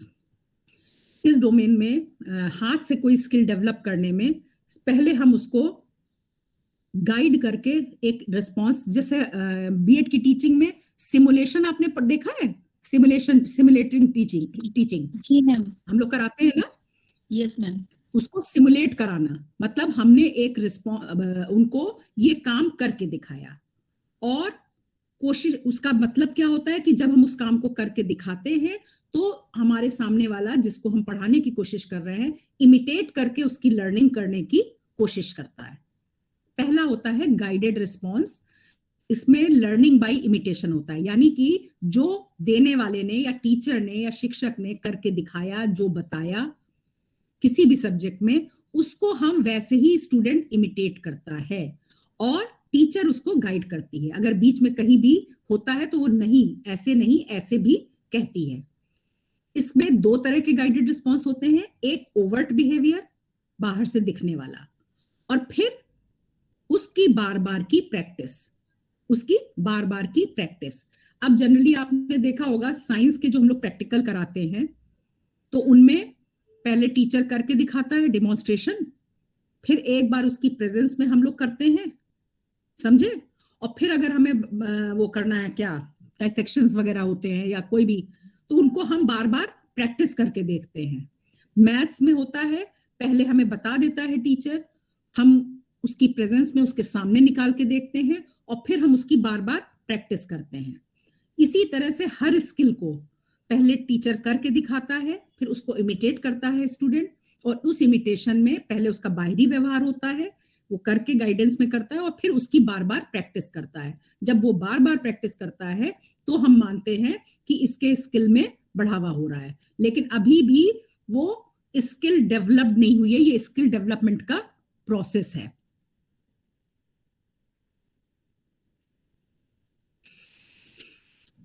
लेवल 4 मैकेनिज्म, ये एक्सपर्ट होने की किसी भी स्किल में और जो अभी हम इसके पहले कह रहे थे गाइडेड रिस्पॉन्स के बीच की स्थिति है।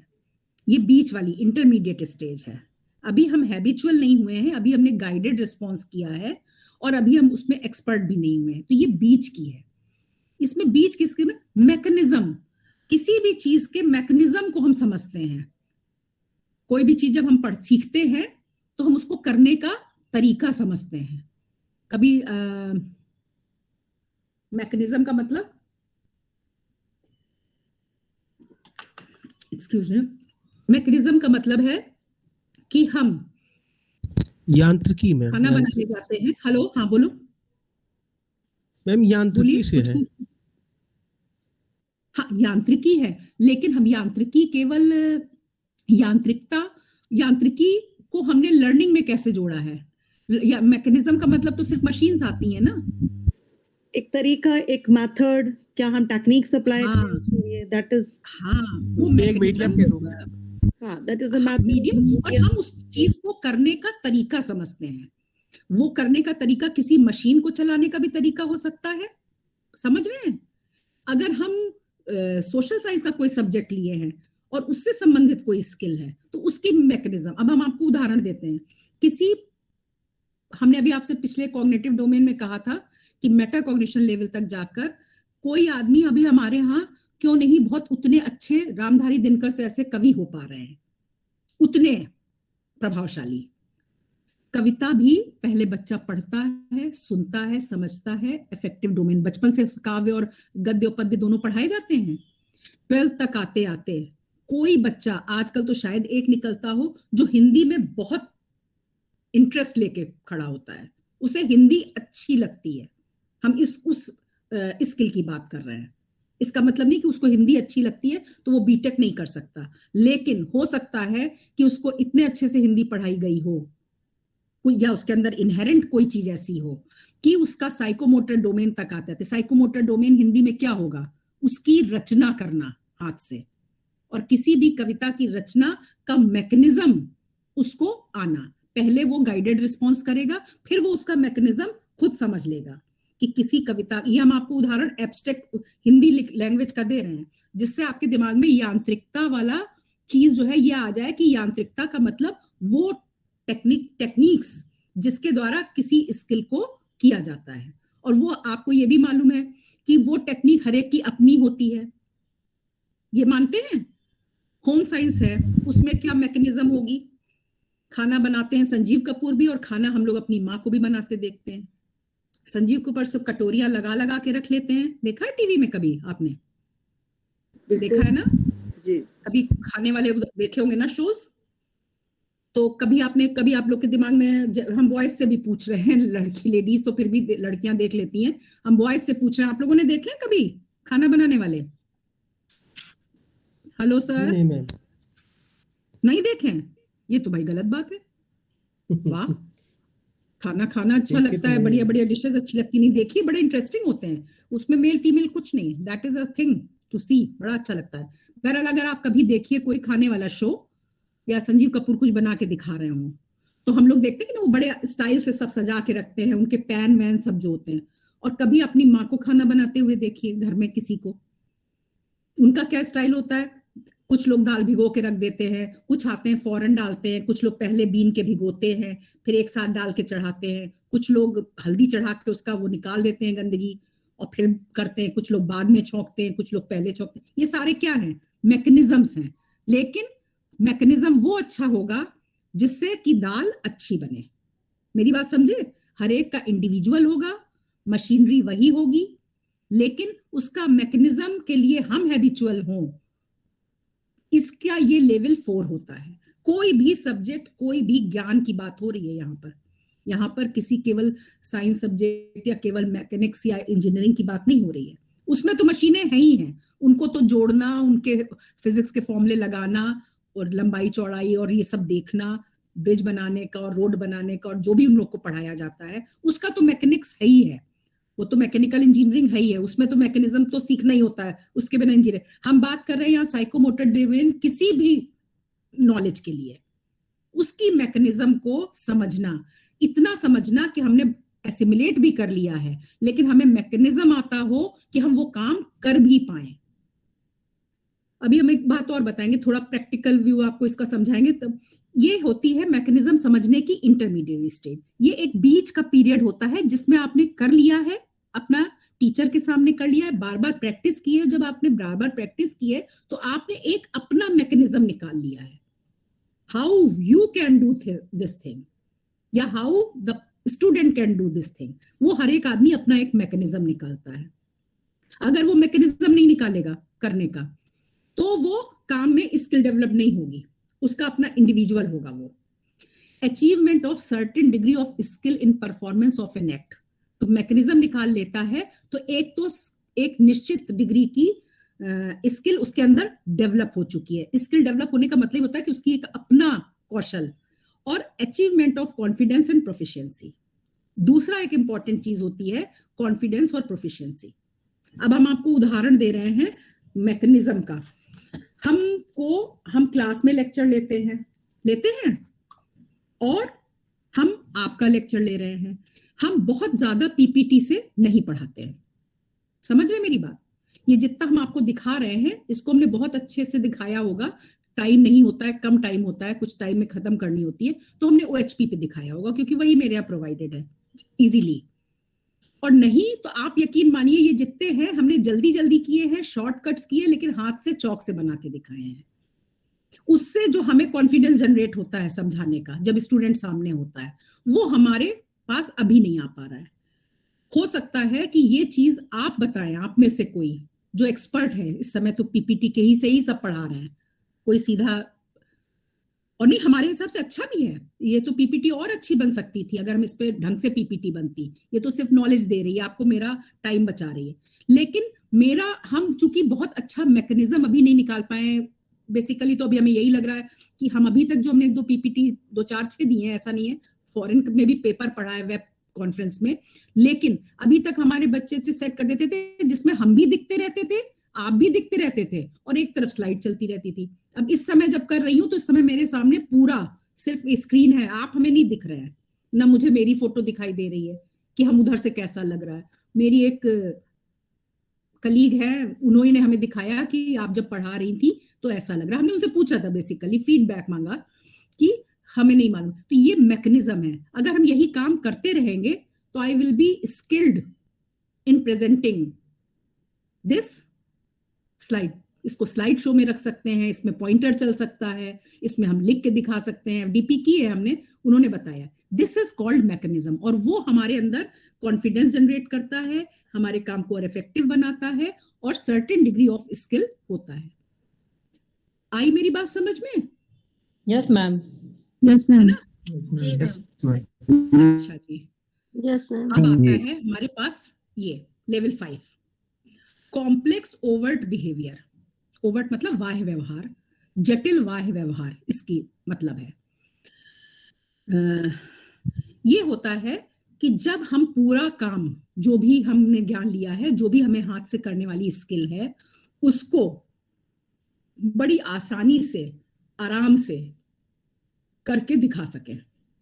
कोई गाइड कर रहा हो या ना कर रहा हो, सामने कोई टीचर हो तो, सामने कोई स्टूडेंट हो तो, या सामने मेरा इवेल्युएशन हो रहा हो तो, या इवेल्युएशन ना हो रहा हो, हम जनरल कर रहे हो वो काम, घर में बाहर कहीं भी, तो वो जो मेरा जटिल वाह्य व्यवहार है वो लेवल 5 होता है।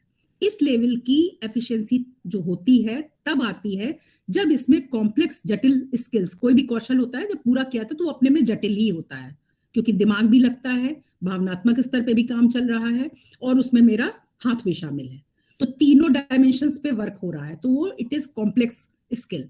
उसको हम बड़ी एफिशिएंसी से और इफेक्टिवली कर लेते हैं क्योंकि हम कॉन्फिडेंस जनरेट कर चुके हैं, हमने मैकेनिज्म समझ ली है, तो हमको फिर दिमाग उस पर नहीं लगाना पड़ रहा है, हम सिर्फ अपने ज्ञान को और अपनी स्किल को अच्छे से अच्छा करने में दिमाग लगा रहे हैं।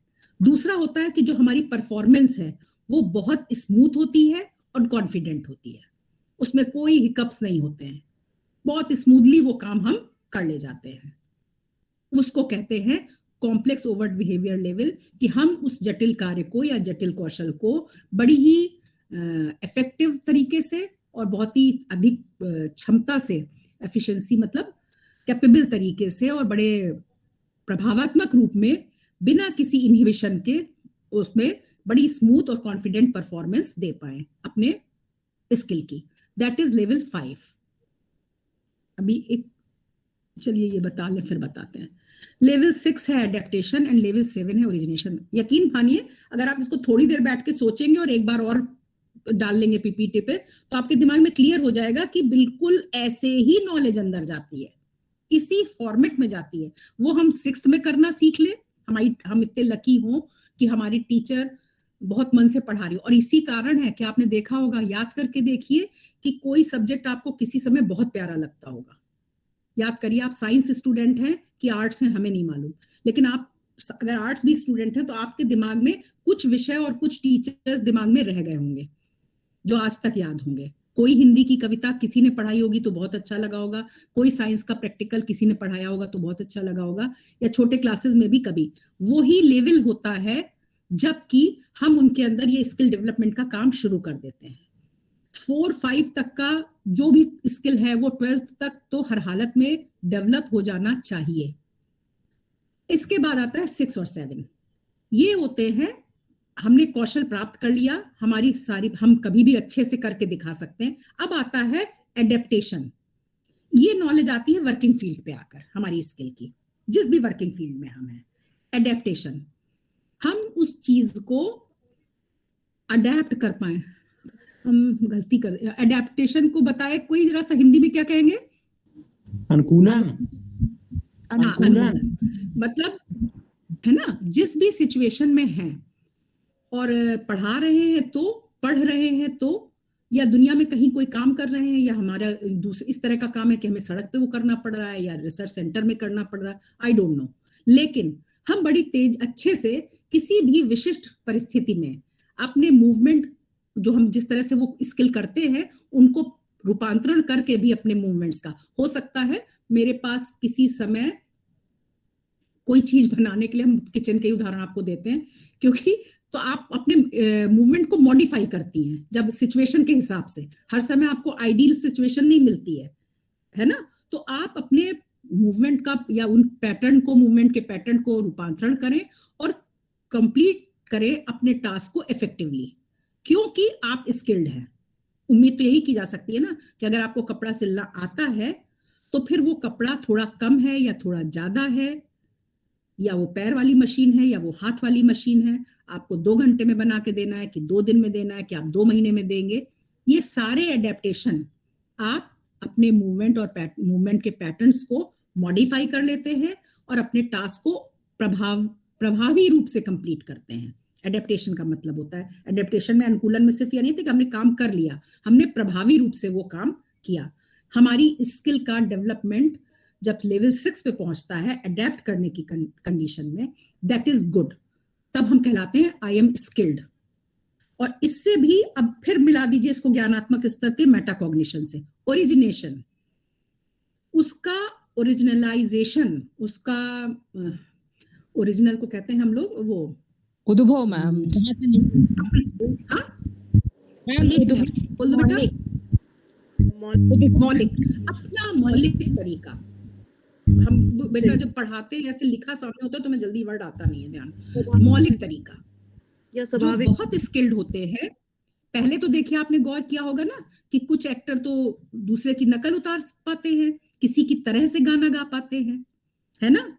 और फिर आपने देखा होगा कि जो ये आते हैं सारे गामा और इस पे जितने रियलिटी शो चलते हैं कि जो भी कोई क्लासिकल का है तो उसे दूसरा गाना गाने को कहा जाता है ना। तो वो एडेप्टेशन होता है कि हमें करके दिखाना है, जो भी इंस्ट्रूमेंट है, जो भी सिंथेसाइजर है। और फिर आता है अपना मौलिक तरीका निकालना, जब हम अपना खुद का कोई राग बनाएं, हम अपनी खुद की धुन बनाएं, हम किसी की धुन पे ना गाएं या किसी का गाना ना गाएं या किसी की तरह से नहीं गाएं। एक स्किल की बात हो रही है गाने की, तो वो होता है on the basis of adaptation creative movement patterns are generated to fit in specific situation. तब एक ऐसी चीज निकल के आती है जो मेरे मेटाकॉग्निशन, मेरा ज्ञान है मेटाकॉग्निशन के लेवल पर, मेरी भावनात्मक स्तर में हमने उसको बिल्कुल इंटरनलाइज कर लिया है, मेरे करेक्टराइजेशन में आ गया है। और लेवल 7 हमारा साइकोमोटर स्किल का, जिसमें ओरिजिनेशन आता है। उस समय जिसको हम कहते हैं ज्ञान बढ़ता नहीं है, ज्ञान तो देखिए अखंड है, और ज्ञान आपके वेदों में और पुराना जितना है वही ज्ञान घूम घूम के हम लोग खोज रहे हैं, कुछ हम लोग नया नहीं निकाल रहे हैं।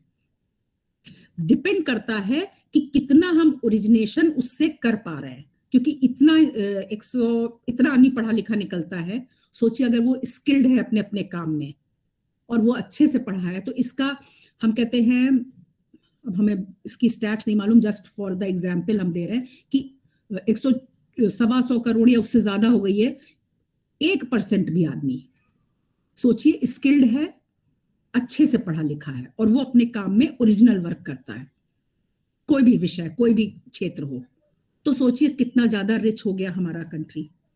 जनरली हम लोग क्या कहते हैं, उन्हीं फिक्स्ड पैटर्न पे काम करते हैं, ऐसे ही होता रहा है, ऐसे ही होंगे। कोई भी नई सिचुएशन आती है तो हम लोग कहते हैं इसमें कैसे करेंगे, ऐसे कैसे हो सकता है, जनरली ये होता है ना। अच्छा, ये हम उसमें ये नहीं कहेंगे कि हम लोगों में कोई खराबी है, नहीं, ये पैटर्न बन गया है, हमारे देश का भी मत कहिए, ये जनरल पैटर्न बन गया है। इतना कंपटीशन है, इतना समय की कमी है, इतने ज्यादा अचीवमेंट्स हमें चाहिए, तो फिर होता क्या है कि हम हर स्टेप पे रुक नहीं पाते हैं।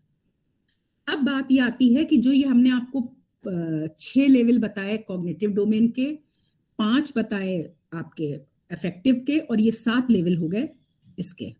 अब आप ये कहेंगे कि ये मेरे सारे विशिष्ट उद्देश्य हैं, ये है कि हम कैसे अपना ये उद्देश्य रखेंगे कि मेरा बच्चे के बिहेवियर में ये पैटर्न चेंज होके आएगा। क्योंकि जब हम उद्देश्य लिखेंगे तो ये इंस्ट्रक्शनल उद्देश्य का फॉर्मेट नहीं है, इंस्ट्रक्शन तो हम देते हैं वर्ब के फॉर्म में ना, कि वो क्या कर पाएगा।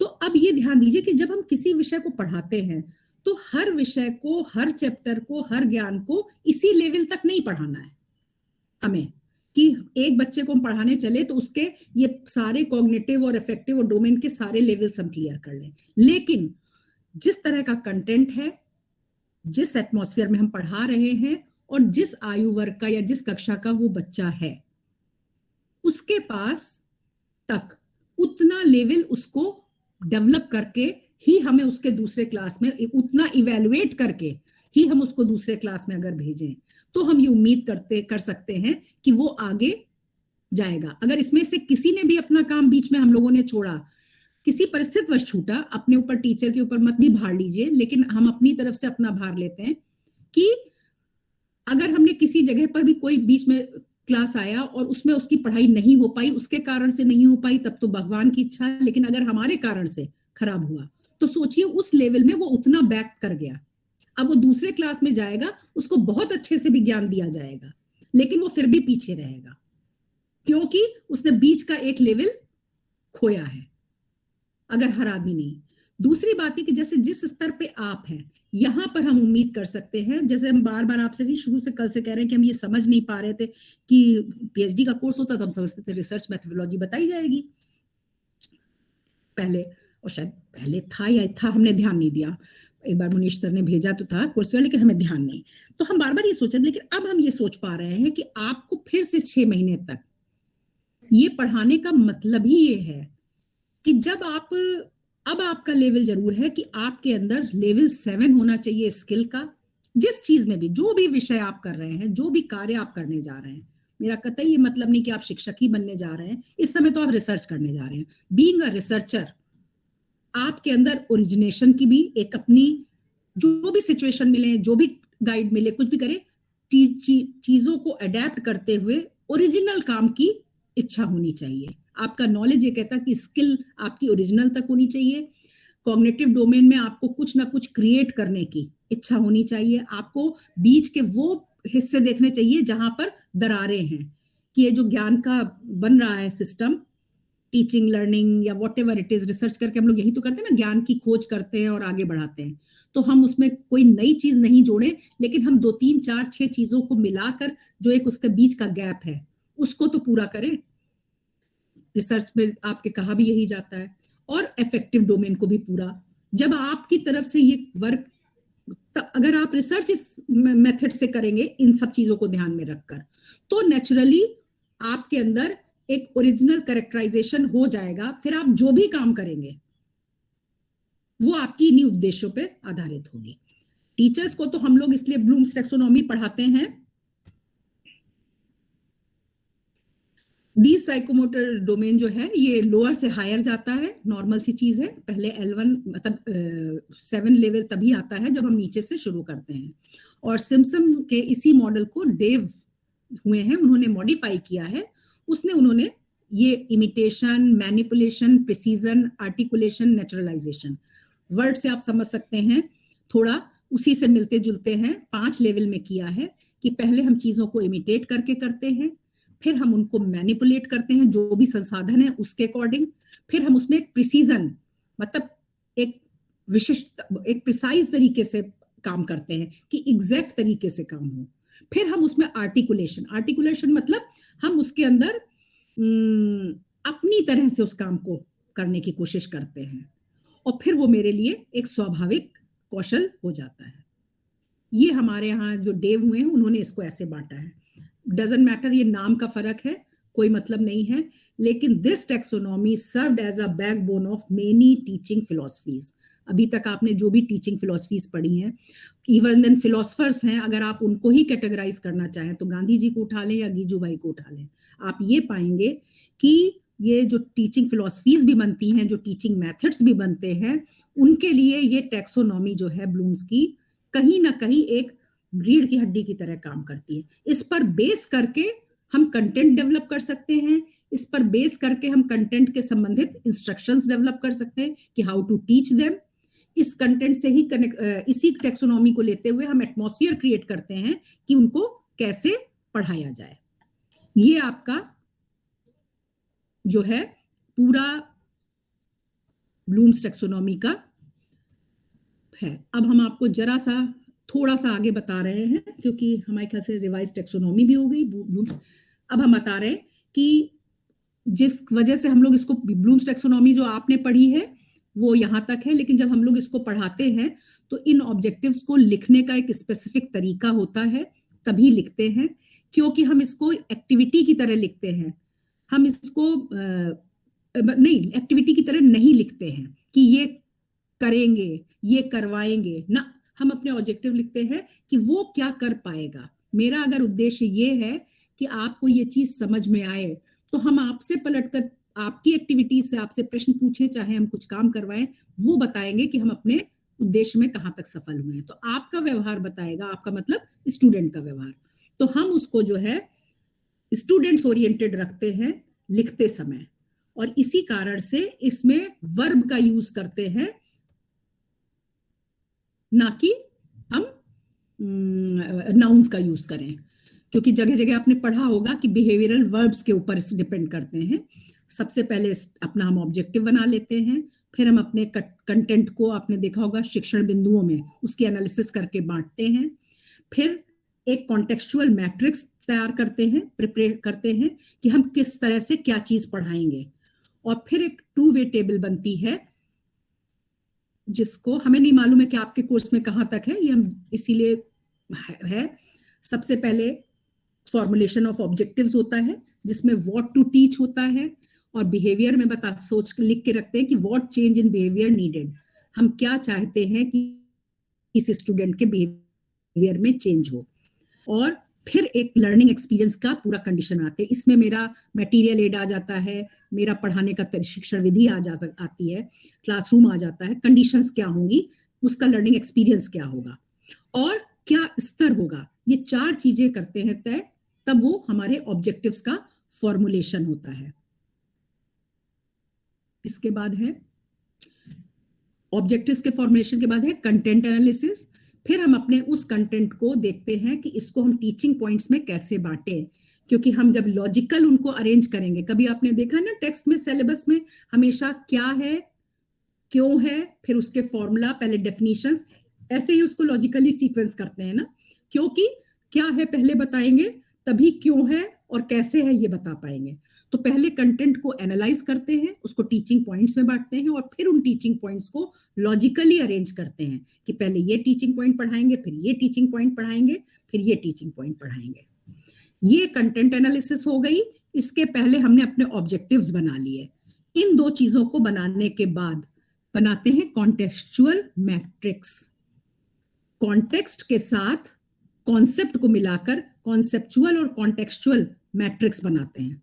इसका मतलब होता है कि एक 2 वे टेबल होती है जिसमें एक तरफ ऑब्जेक्टिव्स हमारे होते हैं और एक तरफ टीचिंग पॉइंट्स होते हैं। अभी हम दिखाते हैं। It shows responsibilities and relationship, कि वो क्या कर पाएगा और कैसे कर पाएगा। नेक्स्ट हम आपको दिखाते हैं।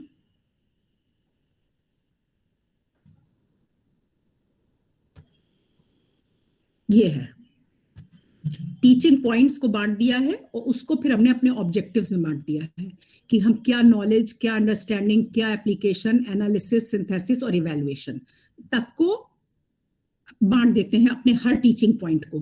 कैसे हम उसको इवैल्यूएट करेंगे, नॉलेज के लिए क्या बताएंगे, उसकी अंडरस्टैंडिंग के लिए क्या बताएंगे उस टीचिंग पॉइंट में, एप्लीकेशन कैसे बताएंगे, उसको एनालिसिस कैसे बताएंगे। और जरूरी नहीं है कि हर टीचिंग पॉइंट में ये पूरी मैट्रिक्स का हर पॉइंट कवर हो, लेकिन इवैल्यूएशन वाला जरूर आएगा। जो आपकी यूनिट प्लानिंग होती है ऑब्जेक्टिव बेस्ड, यही ब्लूम्स टैक्सोनॉमी पे जो आजकल हम लोग प्लानिंग कराते हैं, लेसन प्लानिंग, वो इसी ब्लूम्स टैक्सोनॉमी पे आधारित है। तो उसमें ये चीज बहुत जरूरी है, इवैल्यूएशन। हर टीचिंग पॉइंट का इवैल्यूएशन मेरे पास होना चाहिए कि हम क्या करेंगे और स्टूडेंट हमें क्या करके दिखाएगा, क्योंकि एक के ऊपर एक ज्ञान की तह बैठती है। अगर फर्स्ट टीचिंग पॉइंट का इवैल्यूएट नहीं किया और हम डायरेक्ट 4th तक पढ़ा गए, 4th का इवैल्यूएशन किया, तो हो सकता है 2 टीचिंग पॉइंट्स पीछे रह गए हों हमारे, जिसमें वो सही स्तर तक ना पहुंच पाया हो उसका ज्ञान। तो जरूरी है कि देखिए, ये जितना हम आपको बता रहे हैं, this is only, you can say it कि दिस इज ओनली थ्योरी। इतनी मेहनत मैम कौन करता है पढ़ाने में? हम आपसे ये कह रहे हैं कि इतनी मेहनत नहीं करनी है, आपको इसको कॉन्सेप्चुलाइजेशन में अपने ले जाना है। ब्लूम्स टैक्सोनॉमी को आपको कतई नहीं मेहनत करिए। अगर आप कॉन्सेप्चुलाइजेशन में ले आए और आप उसका महत्व समझ गए, जिस फॉर्मेट में हम बताना चाह रहे थे या मैंने बताने की कोशिश की है, कि आपकी टीचिंग बहुत इफेक्टिव होगी। यानी आपकी टीचिंग छोड़ दीजिए, आपका अपनी लर्निंग बहुत इफेक्टिव हो जाएगी। आगे भी तो अभी तो हम लोग ताउम्र लर्निंग करते हैं और मेरे स्किल्स डेवलप होंगे अगर हम उसको, ज्ञान को और उसके भावात्मक पक्ष को और उसके साइकोमोटर डोमेन को अपने दिमाग में लेके चलेंगे। हमें कॉन्सेप्ट को इंटरनलाइज करना है। फिर जब आप पढ़ाने जाएंगे तो धीरे धीरे प्रैक्टिस करके, शुरू में लेसन प्लान बनाते हैं, फिर बाकी कितने लोग लेसन प्लान बनाते हैं? 9-10 तक तो बनवाए भी जाते हैं, डिग्री कॉलेज में कौन बनाता है? नहीं, लेसन प्लान नहीं बनाना है। लेकिन ये मैट्रिक्स या तो कहीं पॉइंट में आपके पास होगी, जैसे मेरे पास पॉइंट में है, या फिर आपके दिमाग में होगी। जो बहुत ज्यादा आपको इफेक्टिव पढ़ाने वाले मिले होंगे अभी अपने में भी, रिसर्च में, उसमें तो ये समझ के रखिए कि उनके दिमाग में ये मैट्रिक्स होती है, उन्हीं की पढ़ाई आपको पढ़ाया जाना टीचिंग इफेक्टिव लगता है। ये यकीन से मान लीजिए। आप जिनको कहते हैं कि उन्होंने समझाया था, बहुत अच्छा समझ में आया, तो उनके पास इन ऑब्जेक्टिव्स की कॉन्टेक्सचुअल मैट्रिक्स ऑलरेडी दिमाग में होती है। वो इतने एक्सपीरियंस्ड हैं कि दे नो इट कि मेरे सामने रिसर्च स्कॉलर बैठा है, तो उसको हम अपने ये टॉपिक कैसे उसके दिमाग में पहुंचाना है, वो चाहता है, उसको वो तरीका मालूम है, तभी वो आपके दिमाग में पहुंचती है। आप तो है ही स्टूडेंट, स्टूडेंट तो स्टूडेंट होता है, वो तो सीखने के लिए बैठा है। लेकिन जब हम उसके अफेक्टिव डोमेन को और एनालिटिक, साइकोमोटर डोमेन सबको टच करते हैं, तब वो इस स्किल में हो जाता है। After this analysis we write behavioural objective in systematic and practical way, हम लिख देते हैं। और इसलिए लिखना जरूरी है कि ये एक बहुत वाइटल रिलेशनशिप है टीचिंग और लर्निंग के बीच में। काहे का? उन एक्शन वर्ब्स का, वर्ड एक्शन वर्ब्स के होते हैं कि वो क्या कर पाएगा।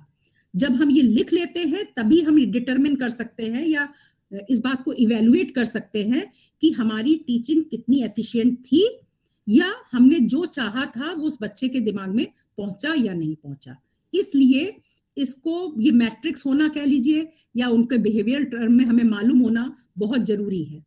इसीलिए मेगर्स की एक अप्रोच है तो RCEM की भी एक अप्रोच, एक NCERT ने भी अप्रोच की है इन बिहेवियरल ऑब्जेक्टिव्स को लिखने की।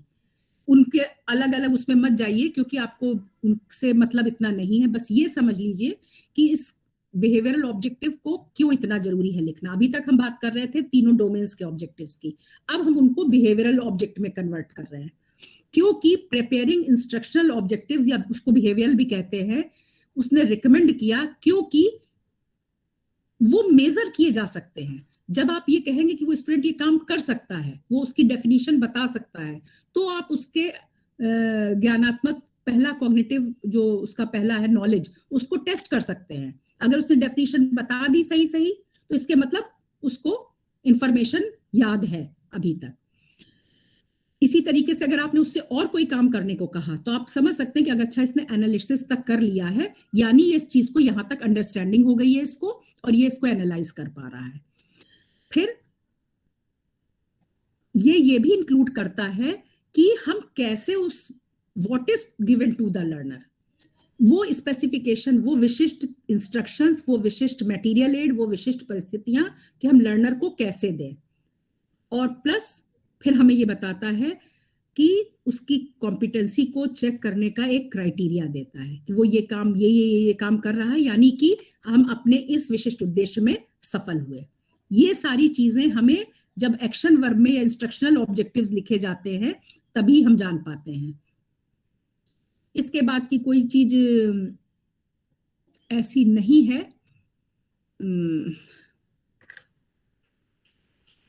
ये जो इन्होंने बिहेवियरल टर्म्स के ऑब्जेक्टिव हैं उनके कंपोनेंट्स बताए हैं कि क्या क्या होने चाहिए, उन बिहेवियरल ऑब्जेक्टिव के कंपोनेंट्स, इंग्रेडिएंट्स, उनको बनाने वाले कारक क्या क्या है, कैसे पता चलेगा कि ये बिहेवियरल ऑब्जेक्टिव है।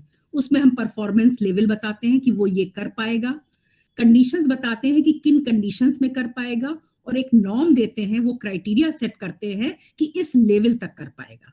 ये 3 कंपोनेंट्स लगता है तब एक बिहेवियरल ऑब्जेक्टिव बनता है।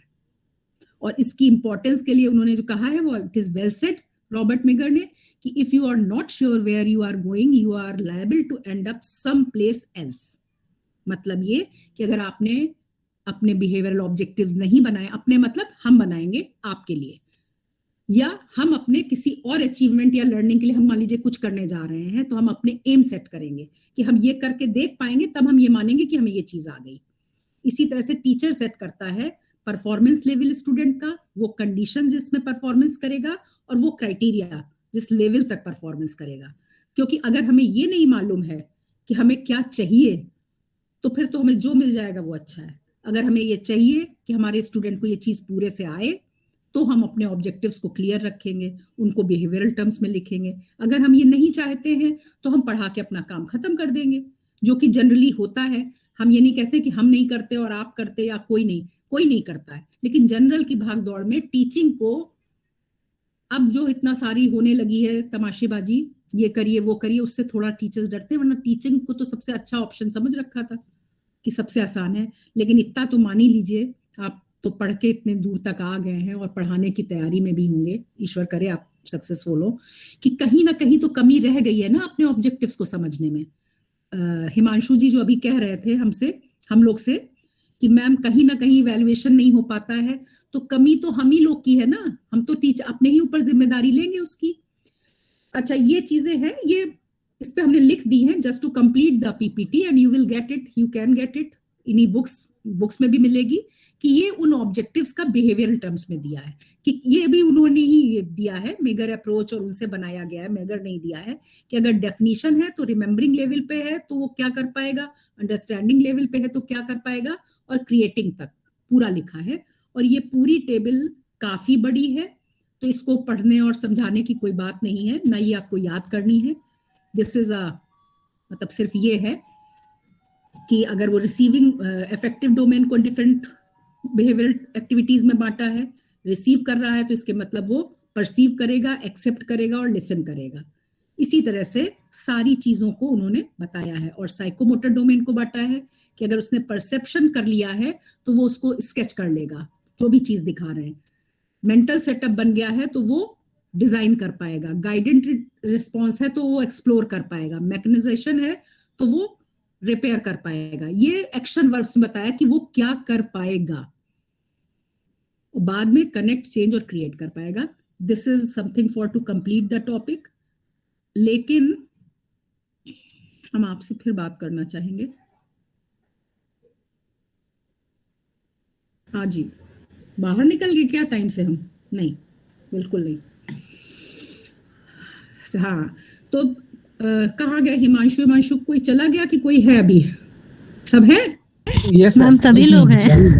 जी मैम, ये कह रहे थे तो ये बात आपको कुछ समझ में हमारे ख्याल से आया होगा कि ब्लूम्स टैक्सोनॉमी इटसेल्फ कोई ऐसी चीज नहीं है कि वो कोई बहुत कठिन फॉर्मूला हो, लेकिन उसको इंटरनलाइज करके हैं। हाँ है, आप लोग हैं, थैंक यू। तो हम बस ये बताना चाह रहे थे कि जो हम लोगों ने कहा कि अगर हमें मालूम नहीं होगा, एक ही चीज ध्यान रखिए, फोकस हमारा नहीं होगा कि कैसे हम क्या करना चाह रहे हैं। तो हम अगर हम सामने बैठकर ये तय करके आए हैं कि आज हम इतना आपको दे के जाएंगे, तो फिर शायद हमारे ख्याल से मेरा फोकस है, हम अपने ऑब्जेक्टिव्स में क्लियर है, तो 100% नहीं तो 70% तो कर ही लेंगे ना। और अगर साथ होता है तो यही कारण है कि धीरे धीरे धीरे धीरे अगर हम आपके फीडबैक को लेते रहते हैं, या मैं एज ए टीचर ही बोल रहे हैं आपको, बिकॉज हमने हाँ भी की थी, तो ये नहीं कि मैं बहुत बस इसीलिए की थी कि एक बार हमारा एक्सपीरियंस कैसा होगा, हमारी बात कहाँ तक समझी जा सकती है, इसलिए। बाकी तो आप लोग पढ़ें, अच्छे से बताएं, और कभी कोई इससे संबंधित या आपके रिसर्च उसमें संबंधित हमारा वो दिया हुआ है, बल्कि हमने आपको मेरी जो ये पीपीटी होगी ना उसके लास्ट पन्ने में है, ईमेल भी है और वो भी है, एनी टाइम एनीथिंग। और बताइए सैनी सर, हो गया? यस मैम, बच्चों कुछ पूछना है मैम से ब्लूम टैक्सोनॉमी के बारे में, तो आपका वेलकम है। आप मैम आपके सामने हैं, और जितना आप सामने मैम से समझ सकते हैं, पूछ सकते हैं, तो बाद में तो बिल्कुल जब आप करेंगे तो जब आप करेंगे तो बहुत सारी प्रॉब्लम्स हैं, तो अभी जो चीजें समझ में ना आई हो तो मैडम आपके सामने हैं, आप मैडम से पूछ सकते हैं। ये अवसर आपको मिलेगा, हम ही कह सकते नहीं मिलेगा, लेकिन नहीं बिल्कुल मिलेगा। अब देखिए हमें वो कभी हो सकता है बिजीनेस हो, कुछ अपनी सिचुएशंस ऐसी हो कि ना लगा पा रहे हो दिमाग, लेकिन आई एंजॉयड अ लॉट। ऐसा नहीं है, हमने भी एंजॉय किया। आई लव दैट कि हमें अच्छा लगा पढ़ाना कुछ, और आमने सामने पढ़ाते तो और अच्छा लगता।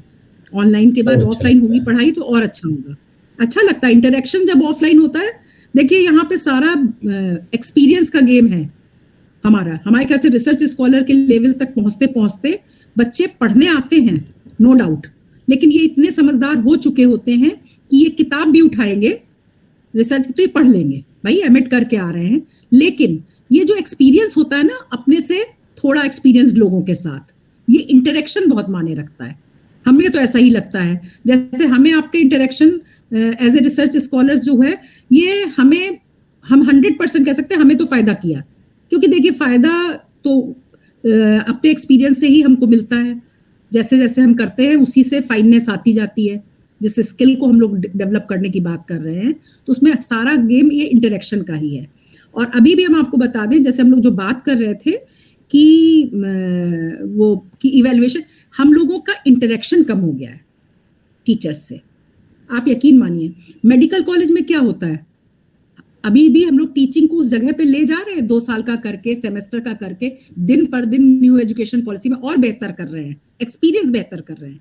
क्योंकि इंटर करने के बाद जब मेडिकल में चला जाता है स्टूडेंट, तो हमारे फादर थे मेडिकल में, तो बताते थे सेकेंड ईयर से व्हाइट कोट पहनता है और स्टेथ एनाटॉमी पढ़ा दी जाती है, ओपी वो स्टेथोस्कोप लटका लेता है। तो जो उसके बाद 3 साल तक लगातार व्हाइट कोट पहन के स्टेथोस्कोप लगातार इंटरेक्शन में रहता है हॉस्टल से लेके, वो उसके पर्सनैलिटी को मॉडिफाई करता है as a doctor. Same goes with teacher. हम जब 2 ही साल, अभी तक तो 1 साल के लिए मिलते थे, अब 2 साल के लिए मिलते हैं, कनेक्शन में आते हैं। उसके बाद भी हम कुछ ऐसा करें, अब जैसे सेमेस्टर है, हमें लगता है कि और ज्यादा इंटरेक्शन बढ़ेगा। इंटरेक्शन जितना ज्यादा होगा हमारा एक्सपीरियंस, उतना ज्यादा हमारे बिहेवियर में चेंज आएगा एज ए टीचर। क्योंकि 4 टीचर आते हैं कनेक्शन में, कोई ना कोई का पढ़ाना अच्छा लगता है, तो धीरे धीरे हम उसको इमिटेट करते हैं। यही तो हमने अभी पढ़ाया है कि स्किल डेवलपमेंट कैसे होता है। स्किल डेवलपमेंट ऐसे ही होता है। चलिए सर, थैंक यू मैम, आपने बहुत अच्छे ढंग से इन लोगों को बताया है, और मैं समझता हूँ कि अभी तो इनके सारे सब कुछ समझ में आ गया है। अब जब ये यूज करेंगे इस प्रकार से ब्लू टैक्सोनॉमी के, तब शायद इनको बिहेवियर में प्रॉब्लम कुछ क्रिएट हाँ, नहीं, और we can discuss at any time. Madam कभी भी आपके लिए उपलब्ध हैं, जब भी आपको जरूरत हो मैडम की। बहुत पास में ही कॉलेज है कानपुर में, जो है एक मेन मकरावटगंज में दयानंद वुमेन्स ट्रेनिंग कॉलेज। अक्सर मैडम के कॉलेज में बहुत सारे फंक्शंस होते रहते हैं, कभी सेमिनार, कभी कॉन्फ्रेंस, कभी वर्कशॉप, तो आप लोग भी पार्टिसिपेट कर सकते हैं और मैडम वहां भी आपको मिलेंगी। तो thank you so much ma'am. बिल्कुल बिल्कुल, thank you so much ma'am. Thank you, good day. Thank you ma'am. Thank you. Thank you ma'am. नमस्ते मैम। नमस्ते मैम। हम लोग मिल रहे हैं यस सर, मैम, कल मिल रहे हैं, पढ़ेंगे हम लोग। कल जो है मैडम जो बेटा। है कल आपसे मैडम 2 बजे आपसे मुलाकात करेंगी, तो हाँ, कल आप लोग 2 बजे वो तैयार एक रहिएगा। सिंपल सा सोशियोलॉजी का चैप्टर है जी हम जी लोग को, जी जो जी। हमने पढ़ाना है कल, सब आपको जी। उसमें मालूम है। We will only discuss it. उसके नए डायमेंशंस ओके। देखेंगे कि हम लोग Yes, कहाँ तक yes. क्या क्या मालूम है हम लोग को। दैट्स ऑल, जी है ना? बहुत बहुत अच्छा टॉपिक है, बहुत ही चलिए। अच्छा टॉपिक है। Okay ma'am, thank you so much ma'am. चलिए।